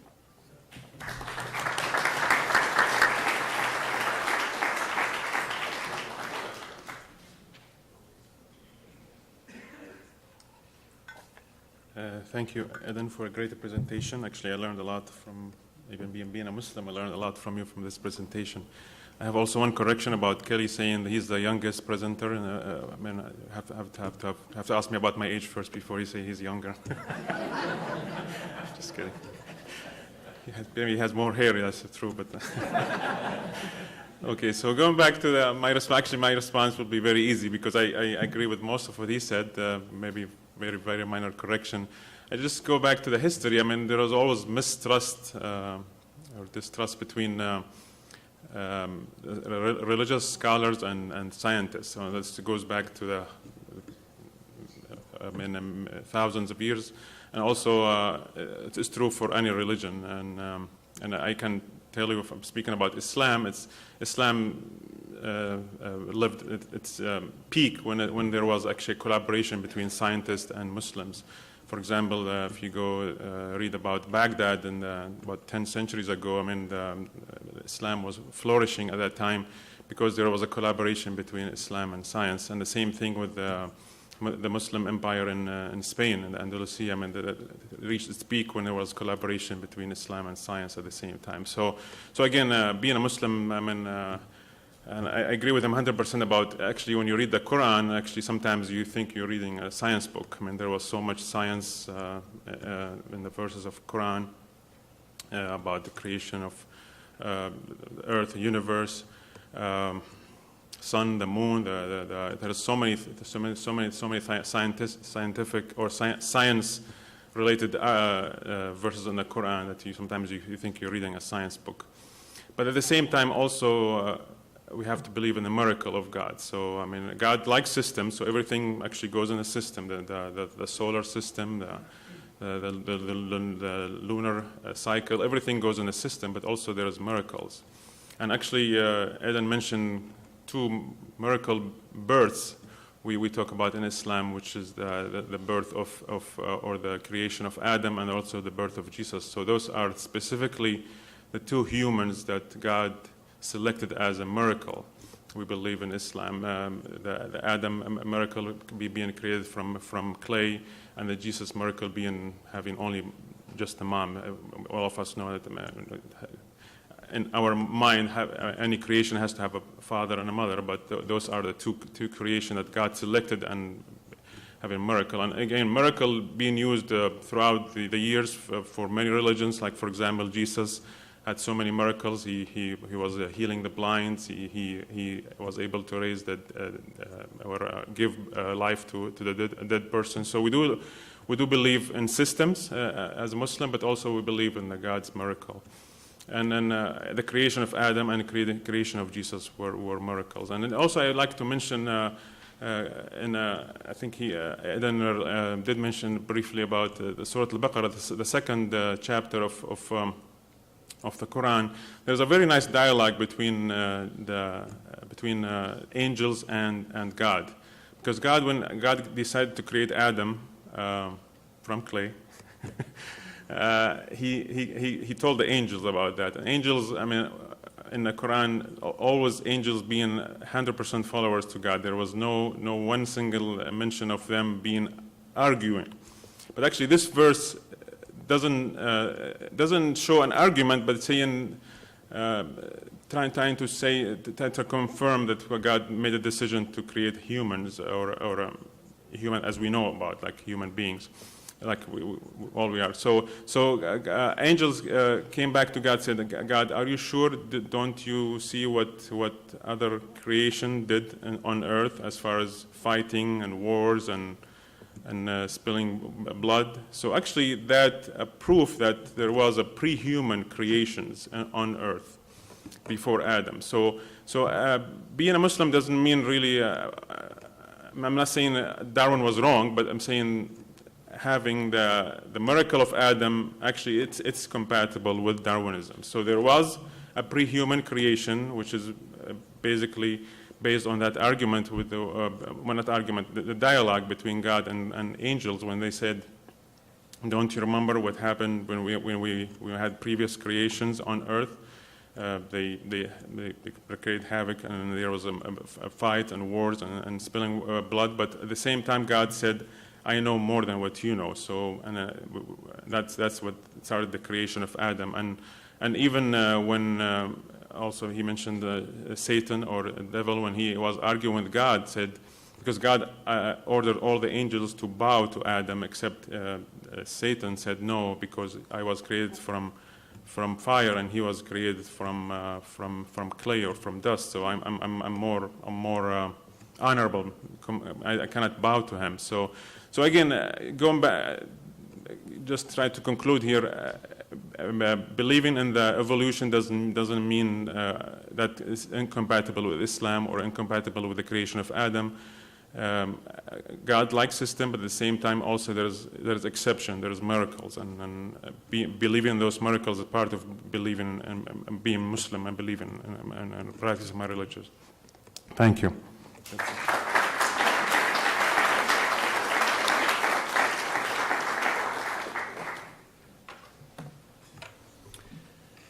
Well, thank you for good responses, and it's clear that we're not all going to agree necessarily, but the whole spirit of Grand Dialogue is that we listen and respect and learn from each other. So at this point, it's time for you to ask your questions. And I ask again that you make sure that you're asking questions. This is not a time for another talk. We don't have time for that. And if you want to give another talk, we'll help you set up a conference to do that. Anyway, I invite you. There are microphones on the front here. I assume they've been turned on. And line up with your questions. And as I indicated, please keep them to questions and keep them brief. Go ahead. Go ahead, Enis. Hi, just thank you for the wonderful talk. Thank you for the wonderful talk. A lot of the presentation, I want to say, is some reflections and thoughts that I've had over the years, specifically with respect to evolution. I mean, these are questions that I first asked myself, when you first learn about it in high school, being a Muslim, where does my religion stand? And I remember thinking that there really wasn't any direct discussion in either way. We know about the creation of Adam, but you kind of mentioned some of the ways that it can be looked at, and how you can interpret the primordial original story. One thing I appreciate that you did is that you sort of limited the talk to the Quran, because that's something that every Muslim can agree on. But obviously, many Muslims will say, okay, now the next step is, what about the hadith, which is the sayings of the Prophet Muhammad? And there are many hadith or sayings that are considered to be authentic from a traditional Islamic standpoint that do allude to the creation story. And so how would someone who may be promoting this position, not to say that you necessarily were, but how would you fit those hadith into this narrative? So, are you hearing me? Should be on. Now? Here, take this. Well, we'll trade off.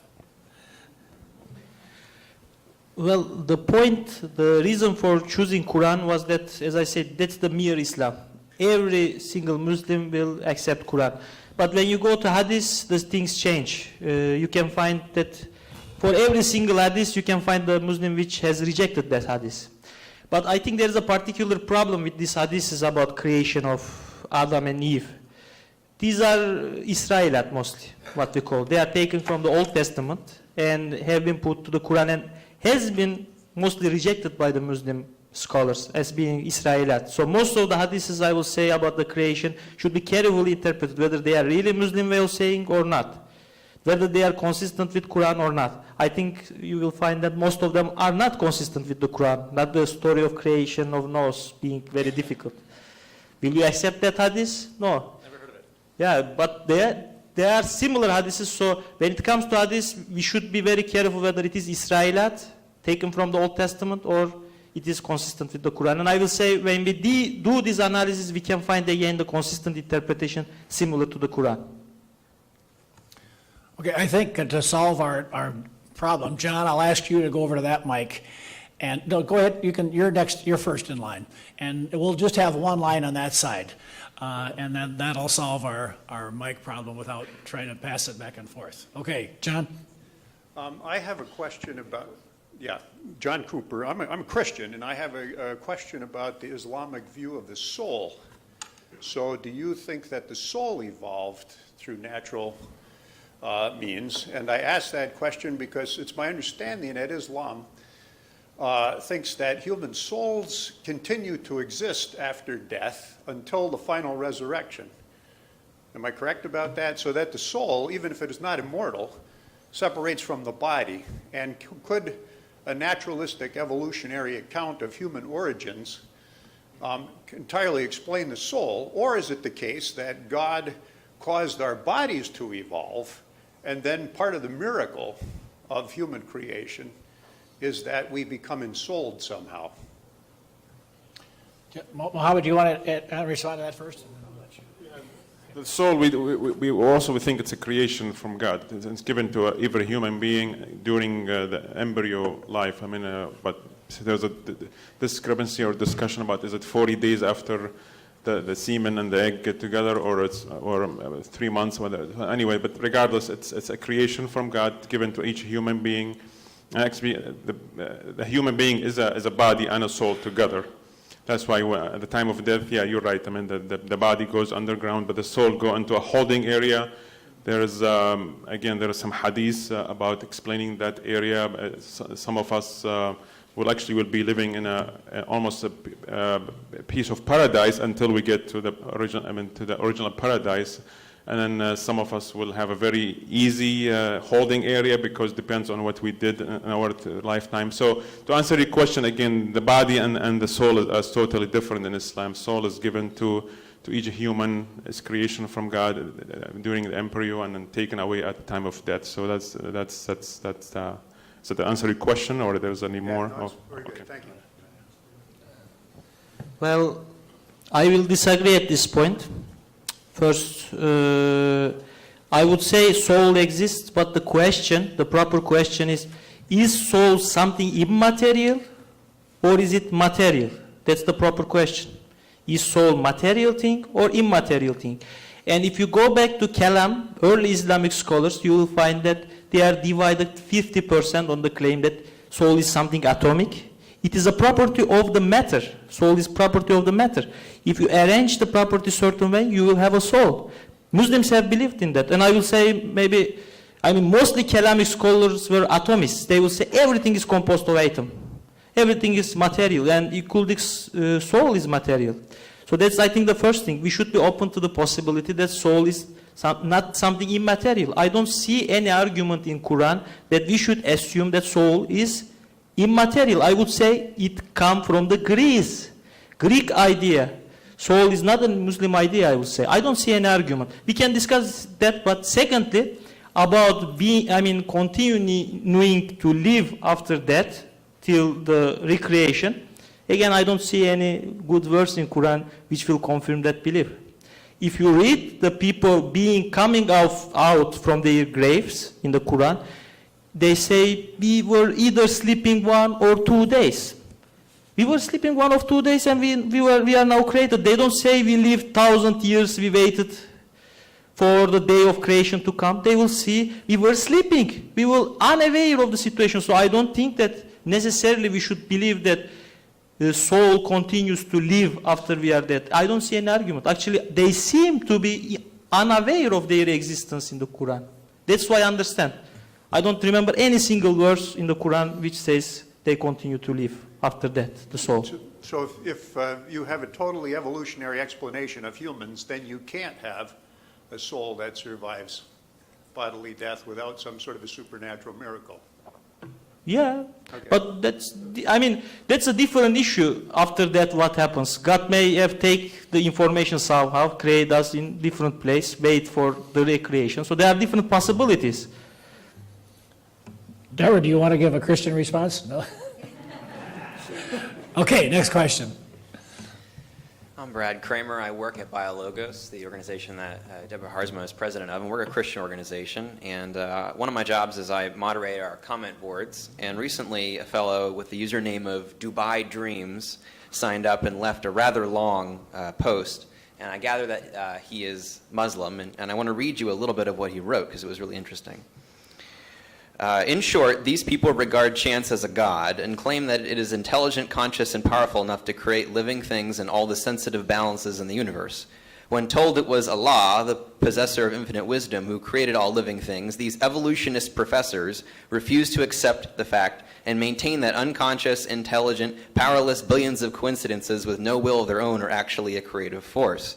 The fact that educated, intelligent, and knowledgeable people can as a group believe in the most irrational and illogical claim in history, as if under a spell, is really a great miracle. And then it goes on to say that actually it is one of Allah's miracles that evolutionists are unable to see facts that even tiny children can, and fail to grasp them no matter how many times they are told.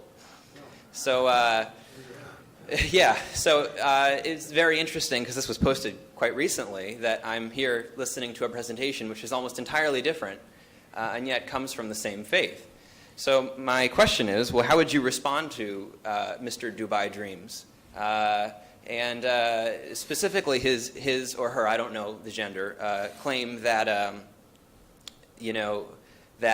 to believe in evolution is to take away from the miraculous nature of the world, and specifically to make chance a god. Okay. Both want to respond? Or what? Go ahead. Again, I will return to the same question. I agree that there are miracles in the Quran, but I want to ask a simple question every Muslim should think. The word mujize, miracle, how many times you can find in Quran? Let me give an answer, 0. There is no mention of miracle in the Quran. Ayat, sign is used for the miraculous events, and Quran uses them for the laws of nature. Rain coming down is ayat. Jesus raising that person is ayat. Verse of Quran is ayat. Everything is interconnected. I wouldn't, mujiza, miracle, no single mention in Quran. So I would say evolution is miracle of God. It's ayat of God, like rain. Why differentiate it? Rain is not miracle, but the other one is different? No. Everything is ayat for a Muslim. Everything is sign of Allah, and evolution is sign of Allah, I would say. And maybe it's not mentioned, but again, we live in it. I mean, the two big examples is Adem and Jesus. So, I mean, there is miracles, but maybe even if it's not mentioned in the Quran, we all know about it. So.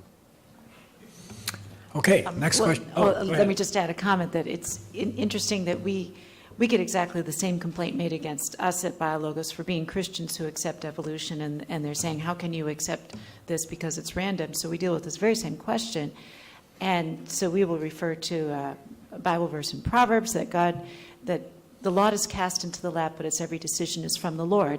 You know, using a random process there, God can be governing those too. Randomness is not opposed to God. So it's interesting how the dynamics play out so similarly in both faiths. Good morning. Thank you. I'm Kasher Irfan, a physician at Spectrum Health. The last two guys mentioned their faith. They're both Christians. I'll just mention that I'm Muslim, American, although admittedly browner than most Americans here. So my question, as opposed to a religious question, has to do with the intellectual synergy between the West and the Muslim world. And I'm not sure if this is the appropriate forum to ask this, but quite frankly, there are probably a few people in the world that can actually answer this question, so I'll take advantage. There's been in the U.S. and the West a lot of information about how much of the West's intellectual tradition has been formulated with the help of Muslim scholars and Muslim writings, medieval writings, on topics as varied as navigation, agriculture, medicine, Copernicus, Jenner, such and such. I wonder if there is any evidence in the historical record about the formulation of Darwinian ideas and their reliance on, perhaps, or their incorporation of classical Muslim ideas that you pointed out through Jahiz and Ibn al-Khaldun on the development of their theories, basically. Can you comment? Is there any research out there? Is anyone looking at this? And if there is something, could you enlighten us? Well, I'm not a historian of science, as I said. I have seen some claims that the grandfather of Darwin, Erasmus Darwin, which had some kind of Lamarckian evolution, has read some of the stuff of Muslim scholars. There is such a claim. There are some articles out there, but I am very skeptical about their arguments. So there is no real research, I think, but it should be done because, as we can see from Draper, they were aware of this idea. So how much that impacted that research is an open question, I would say. I'd like to respond because one of the breakout sessions this afternoon at 2 o'clock is by Noah Adin, who is talking about medieval Islamic science, and he has many examples of how that science influenced directly the development of science in the West. And so I've heard the presentation already. It's a very good. I would encourage you to explore that issue with him. Okay, thank you. Okay, Moaz? Was the Imam of the Bosnian Cultural Center, and it's been a wonderful pleasure of mine, and I'm sure everybody else is to listen to your presentation today. And I have to say one thing before I ask a question, that one of the things I learned today is actually another confirmation of the verse from the Quran, Inna Allah ala kulli shay'in qadir. God is all powerful. It means God creates the way He likes, not the way we want Him to create. I mean, we don't know, and He knows, regardless of being Darwinian or not. I mean, that's my point. God creates the world the way He only can. He's the only creator. My question is, the verse from the Quran, وَجَعَلْنَا مِنَ الْمَاءِ كُلَّ شَيْءٍ حَيٍّ, we have made every living thing out of water, versus creation from clay, in light or compared to the evolution theory, beginning from the water. Please, if you can just comment on that. Thank you. As that verse, there is a claim in the Quran that human beings are created from the water, and that also animals, all the animals were created from the water. And some will say that this is consistent with the evolution, since life started in the water. Well, there are two possible interpretations, I would say, of that verse. First, as I said, clay is our primary material. Quran points to the fact that we came from the clay, but also we know that water is another important material in our body. I don't know how many percent, maybe 80% or so is water in our body. So I would interpret it in the similar way, like I interpreted in the clay, material, that's also material. But there is also second interpretation. Quran seems to be using water in place of sperm. Look, you were single watery material, sperm. So that water can be interpreted also as a sperm, because Quran uses the word water for the sperm, as far as I can see in the Quran. That's my understanding. Any other comments? No, just the Quran uses actually the semen, not the sperm. It's different. Semen is the Quran sometimes used as a water, but not a sperm. Okay, Tim? Tim Pennings, a mathematician at Davenport University. This is a question maybe for whoever on the panel would like to address it, but it comes from the verse of the Quran. I found real interesting the way Enis reacted to this verse. God created the ships.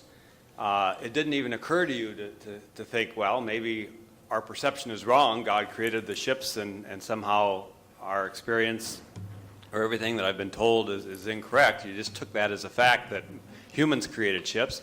But neither did it occur to you to say, obviously, there's a mistake in the Quran. You just took it as this is figurative, this is metaphorical, and reconciled the two that way.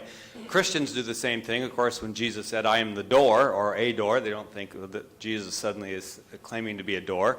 However, Christians get into trouble, or at least divide over things like the sun stood still, or a great fish swallowed Jonah, or whatever. Then suddenly, some people think, well, this is obviously figurative, just like I am a door, and others say, no, this actually happened.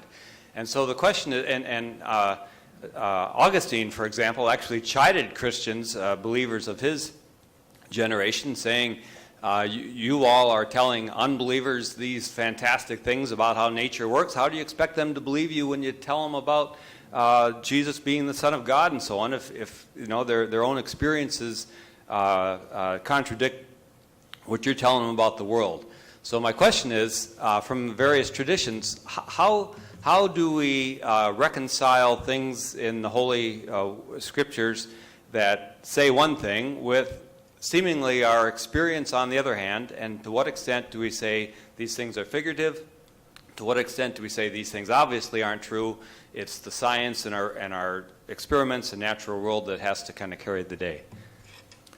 I think that's one for any member of the panel who wants to pick up the mic first. Okay. All right, so from a Christian perspective, and I'm a Christian who takes all of the Bible as being authoritative and very important, so I don't want to play the trick of just saying, well, such and such a verse seems to contradict science, so I can just throw it out. So I'm with Enis on that approach, where we're going to still look at the scriptures seriously. And nor do I want to use science as the only arbiter of how we're going to read a certain passage of scripture, but it's very helpful often to look at the original context in which something is written to understand what did they mean by it. So the one example I referred to, this being created from the dust, in our modern scientific mindset, we picture God picking up a handful of dust and saying poof, and here's a person. But in the original cultural context, they would have been perhaps seeing this metaphor of, that's a metaphor for mortality, or the material of any sort. So there's a lot of ways to understand it when you start considering the cultural context, the original language, all those kinds of things. And that often is a good guide for when to take the route of, like, this is meant to be a metaphor, even in the original times, or it was not. Sometimes even Jesus said that the mustard seed was the smallest seed, and we know today that the mustard seed is not the smallest seed, but that could have been Jesus accommodating what he was saying to the people of the time. He's using a common metaphor of that time that they would all have understood, and not getting into the scientific, exactly which seed is how many millimeters in size. So those kinds of things can be factors in interpretation. Well, let's take that verse with sheep as an example. I think the main point in saying that God is giving rain and God created the sheep, actually, for the sheep it is clear. If you read the verses up and down, you will see that God says when you ride a camel, when you go to the sheep, remember that you couldn't have done this without God. So thank God for creating the sheep or the camel. So the basic, I think the most core belief of Islam is to remember the God. We pray 5 times a day to God, and we should remember Him. We should place it into the center of our life. And Quran points to this phenomena so that we can remember when we see them. When we are in sheep, we will remember that we are riding this due to the God. We are in the camel due to the God. He gave us this opportunity. We should remember and thank Him. Actually, He commands, when you are in a sheep, thank God for the creation. Okay. So we thank God for our SUVs as well. Sure. Good morning. My name is Vince Schumacher. I'm a retired attorney in Grand Rapids, and welcome to Grand Rapids.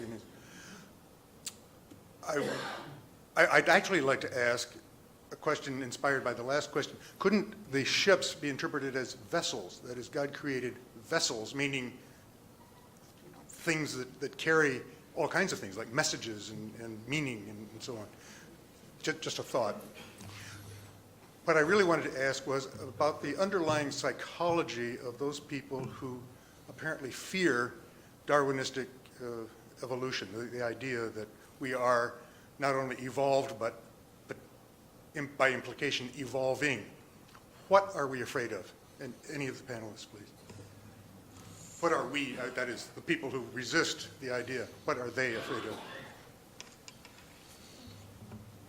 I think it's a misconception. I mean, it's probably weakness from those people who are, because again, everybody is evolving, like you said. I mean, even human is evolving. But again, going back to the main question is, it's really, I think it's people who are fearful that this is going to put doubt in your belief. That's why people say, no, the God creation, okay, that's it, period. But Islam and Quran in general ask us to think, or to read. Actually, the first verse in the Quran said, read. So read and think. So again, by reading and thinking, again, there is no contradiction between the two theories. I mean, there is evolution, but also there is miracles of God. So if you combine the two together, you'll be a stronger believer. Any other? Just for that ship question, I myself interpret it as a vessel, and if you go to Saudi Arabia with their planes, they will read this verse to remember the God when you go with the plane. And I always, when I even enter the elevator, when I go to car, I always read that verse. I mean, greatest is the being which gave this to us. We couldn't have it. Surely we will return to that being. Okay. Can I comment on the original question about what are people concerned about when we think humans are still evolving? Sometimes that language gets used to talk about that humans are somehow evolving to a more perfect state or perhaps a higher intelligence, but somehow we're going to be able to cure ourselves. We'll evolve away from all of our failings and reach some high pinnacle. And that would be antithetical to Christian belief, which says we have a sinful nature and we just cannot overcome that through our own efforts or through natural processes, but only through God's work in our lives and our salvation in Christ. So I think that's behind some of the concerns. So we talk about the evolution of plants and animals and humans as they are today. Thank you. I think one of the things that our religions, the two religions share, is this tendency to think that God needs to be defended, that somehow we know more and that we can't have faith, we can't have trust that God's going to work things out. But that's just my comment. Anyway, Anita, we have a limited amount of time, so 4 quick questions, and then we'll have to wrap it up, and quick responses. Hi, Michael Behe, biochemist, not only accepts but argues for common ancestry, so he accepts evolution. He does also argue that at least some mutations had to be non-random, and that he suggests that design would be a way of explaining how those non-random mutations came about. Would a Muslim perspective allow for something such as intelligent design? Would there be a problem with it from a scientific point of view, or a theological or philosophical point of view for them? Curious.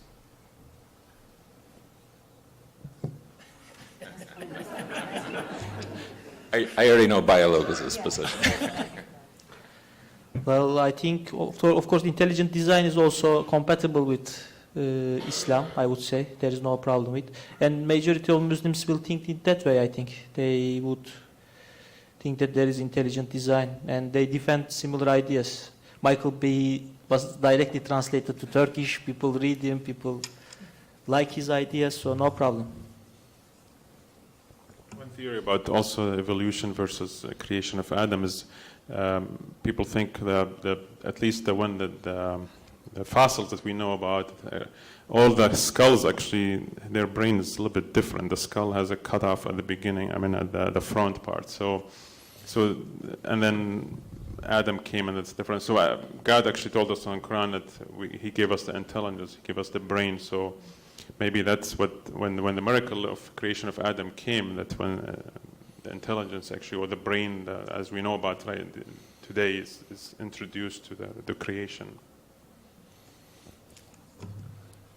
My name's Rob in Abama, and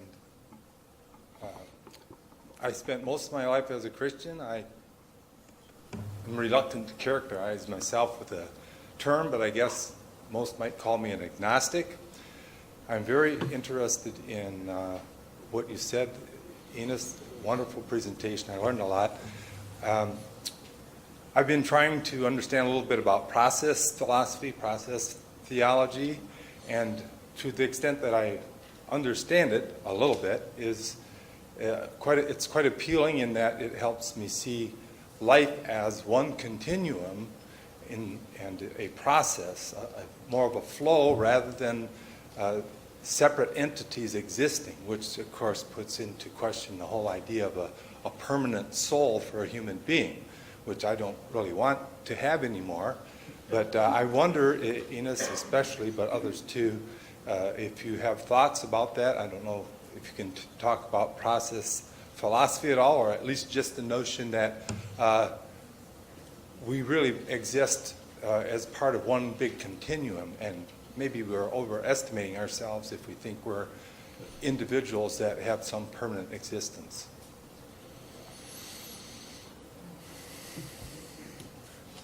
So I don't know much about process theology. There are some Muslim thinkers which try to develop Muslim process theology. I know Mehmet Adem, for example, in Turkey.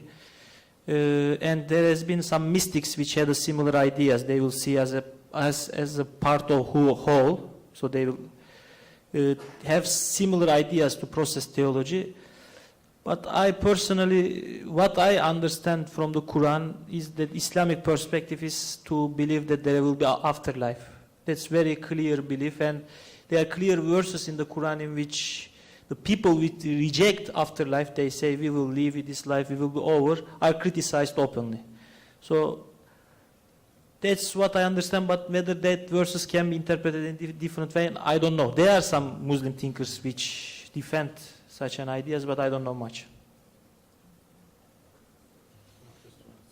In the Quran also said you will be responsible for any single deed as if it's the grain. So basically, we are part of a major thing, but also we are individual. We're responsible for our act, either good or bad, at the end, like the day of judgment. Thank you, Michael. My name is Michael Hampton, and it seems that religions encapsulate the dual nature of human beings, as it does also the dual nature of all of creation. So it stands to reason that science and religion should reach the same conclusion, that they are the study of the same truths. If that's the case, then our material nature, which is an observation, because it's a symbolic representation of that which is not confined to time and space. And we get these beautiful explanations in allegorical terms and beauty from all the world's religions. So the question ultimately is that where does this concept of God and our spiritual nature come from? And I think quantum physics is helping us clarify it a great deal by looking at the fact that there's this observation we call time-space syndrome, the material world. Then there is that which is not confined to it. And when we make the observations, it exists, and we don't measure it or we don't make the observations, it doesn't exist, meaning the material world. So if it all comes from that which is not confined to time-space, the spiritual world, then that which we call the creator must come from something beyond our abilities as human beings to really know and understand, even though we're given glimmers of it and having personal experiences with it. So I look at it and say, your presentations are wonderful, but our limitations are our language, which is a science that we develop over a long period of time, and they create the long debates and the disunity. Ultimately, when we look at religions, they are unified in the sense that they come from the same source, no matter what language you use to call it. So the point for me is that I appreciate what we're doing here is talking about our true reality, which is spiritual, or therefore not confined to time, space. And then we're given this spirit, this thing called soul, that in essence wouldn't be trapped by the physical. It associates with the physical. So I don't know where you come from in the Bible or the Quran as it relates to those things. I'm a member of the Baha'i faith, so it's very clear in our religion in terms of the science that goes into this. But this whole beauty of finally reconciling the work of scientists and the work of religion and are trying to understand what the holy messengers of God have given us. I just want to say first, Doug, thank you, and to all of you. It's a great presentation. Mention one verse of the Quran said, means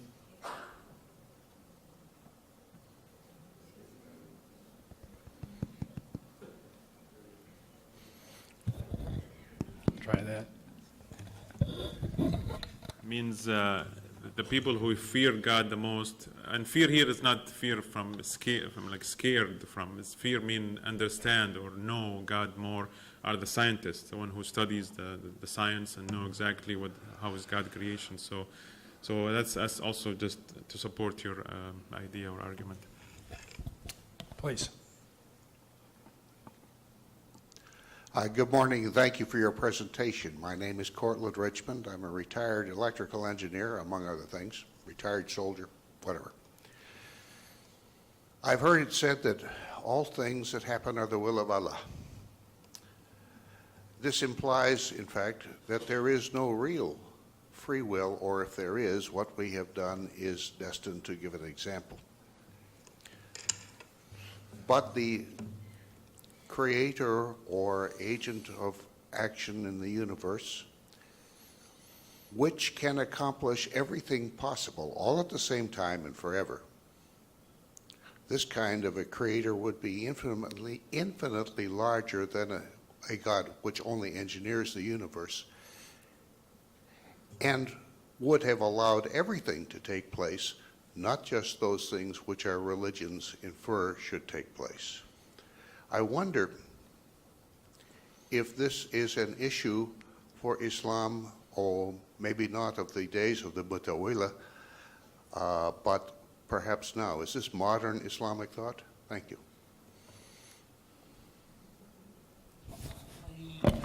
Couldn't get the part what's supposed to be modern Islamic thought. If we are now talking about Darwinian thought, yeah, being compatible with Islam, we're talking about current Islam, not just ancient Islam. Yeah. And I'm wondering, given that free will is pretty much guaranteed by a creator who did everything, yeah, The free will issue. how does this go along with the doctrine which I have heard of, that all things which occur are according to the will of Allah? Thank you. Well, first, I mean, we Muslims will not differentiate between current Islam and past Islam. Perhaps beliefs of current Muslims, but I don't think that what Islam teaches is that we don't have a free will, that everything is on God's will, I mean, everything is, of course, consistent with the God's will, but that doesn't mean that we don't have a free will. When the Quran says everything happens by the God's will, it means that everything happens because God lets it to happen. And God wants us to have a free will.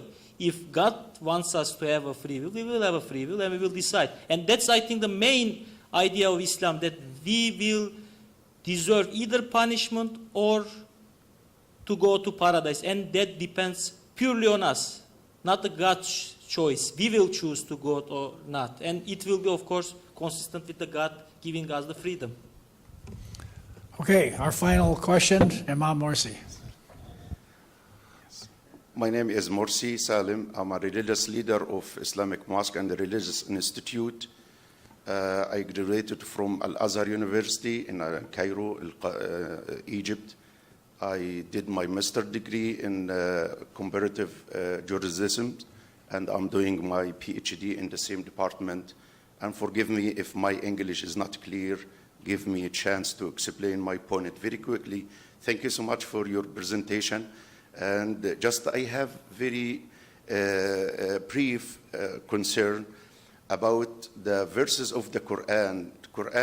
God revealed Quran in Arabic language, and it's very tricky for most of people when they read the translation of the Quran or the interpretation of the verses in different language. You might find a lot of differences between the one verse says this in this language, in the other language. But when we need to know how Almighty Allah explained about the verse that He created ships for us, we have to go back one verse to read the whole story that Allah mentioned for human beings, that He carried all of them in the ship of Noah, peace be upon him. And He reminded them how Allah created, how Allah saved us, all of us, because of our Prophet Noah, how Allah protected him and his followers and all the creations in that time in his ship. And He explained, Almighty Allah explained after that, He says in the beginning, وَآيَةٌ لَهُمْ أَنَّا خَلَقْنَا أَنَّا حَمَلْنَاهُمْ فِي الْفُلْكِ الْمَشْحُونِ. This is the very clear sign for all of them, for human beings, that we carried all of them in the ship of Noah, في الفلك المشحون. And وَخَلَقْنَا لَهُم مِّن مِثْلِهِ مَا يَرْكَبُونَ. And we created for them after that what they ride on the seas. How does Allah, Almighty Allah, made the ships for us by His hand?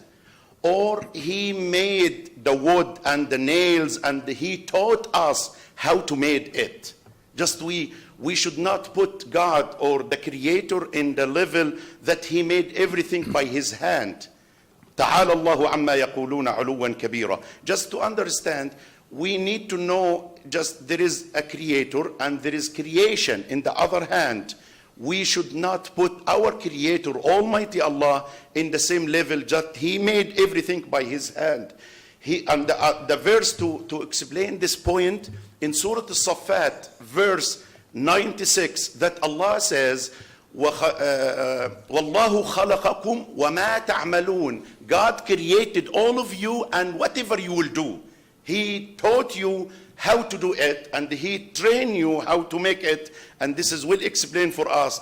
God did not create ships for us, but He taught us how to make it. And He created for us the wood, the nails, the materials of the ship, just to understand how it will not be very confused if we do not understand the basic Arabic language when we explain the interpretations of the verses of the Quran. This is my point. Yes. Thank you so much, and have a good day.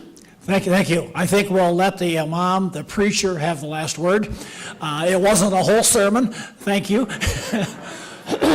And I think what we've learned is that first of all, there's difference of understanding within our communities, between our communities, and yet there's much we can learn from each other when we come together in a grand dialogue with respect and seeking understanding. And that we need to understand things in context, as Imam Morsi has pointed out. All of these things are complicated, and I think the thing that conclusion I always come to, while I affirm the greatness of God, I must also affirm the humility of my ability to understand all that means. And so I thank our speakers and our responders and all of you for being here. The breakout sessions will start at 12:45. I encourage you, there's some wonderful sessions that if you want to learn more about Islam, there's going to be sessions on that. If you want to talk more about the Christian understanding of Darwin and creation, there's many opportunities here. If you signed up for lunch ahead of time, then you have lunch. If you're on the waiting list, I'm sorry, we don't have enough lunches for anyone on the waiting list, but our team from Turkey are all set for lunch, and those of you that arranged also are. Thank you, everyone, for being here, and enjoy the rest of the day.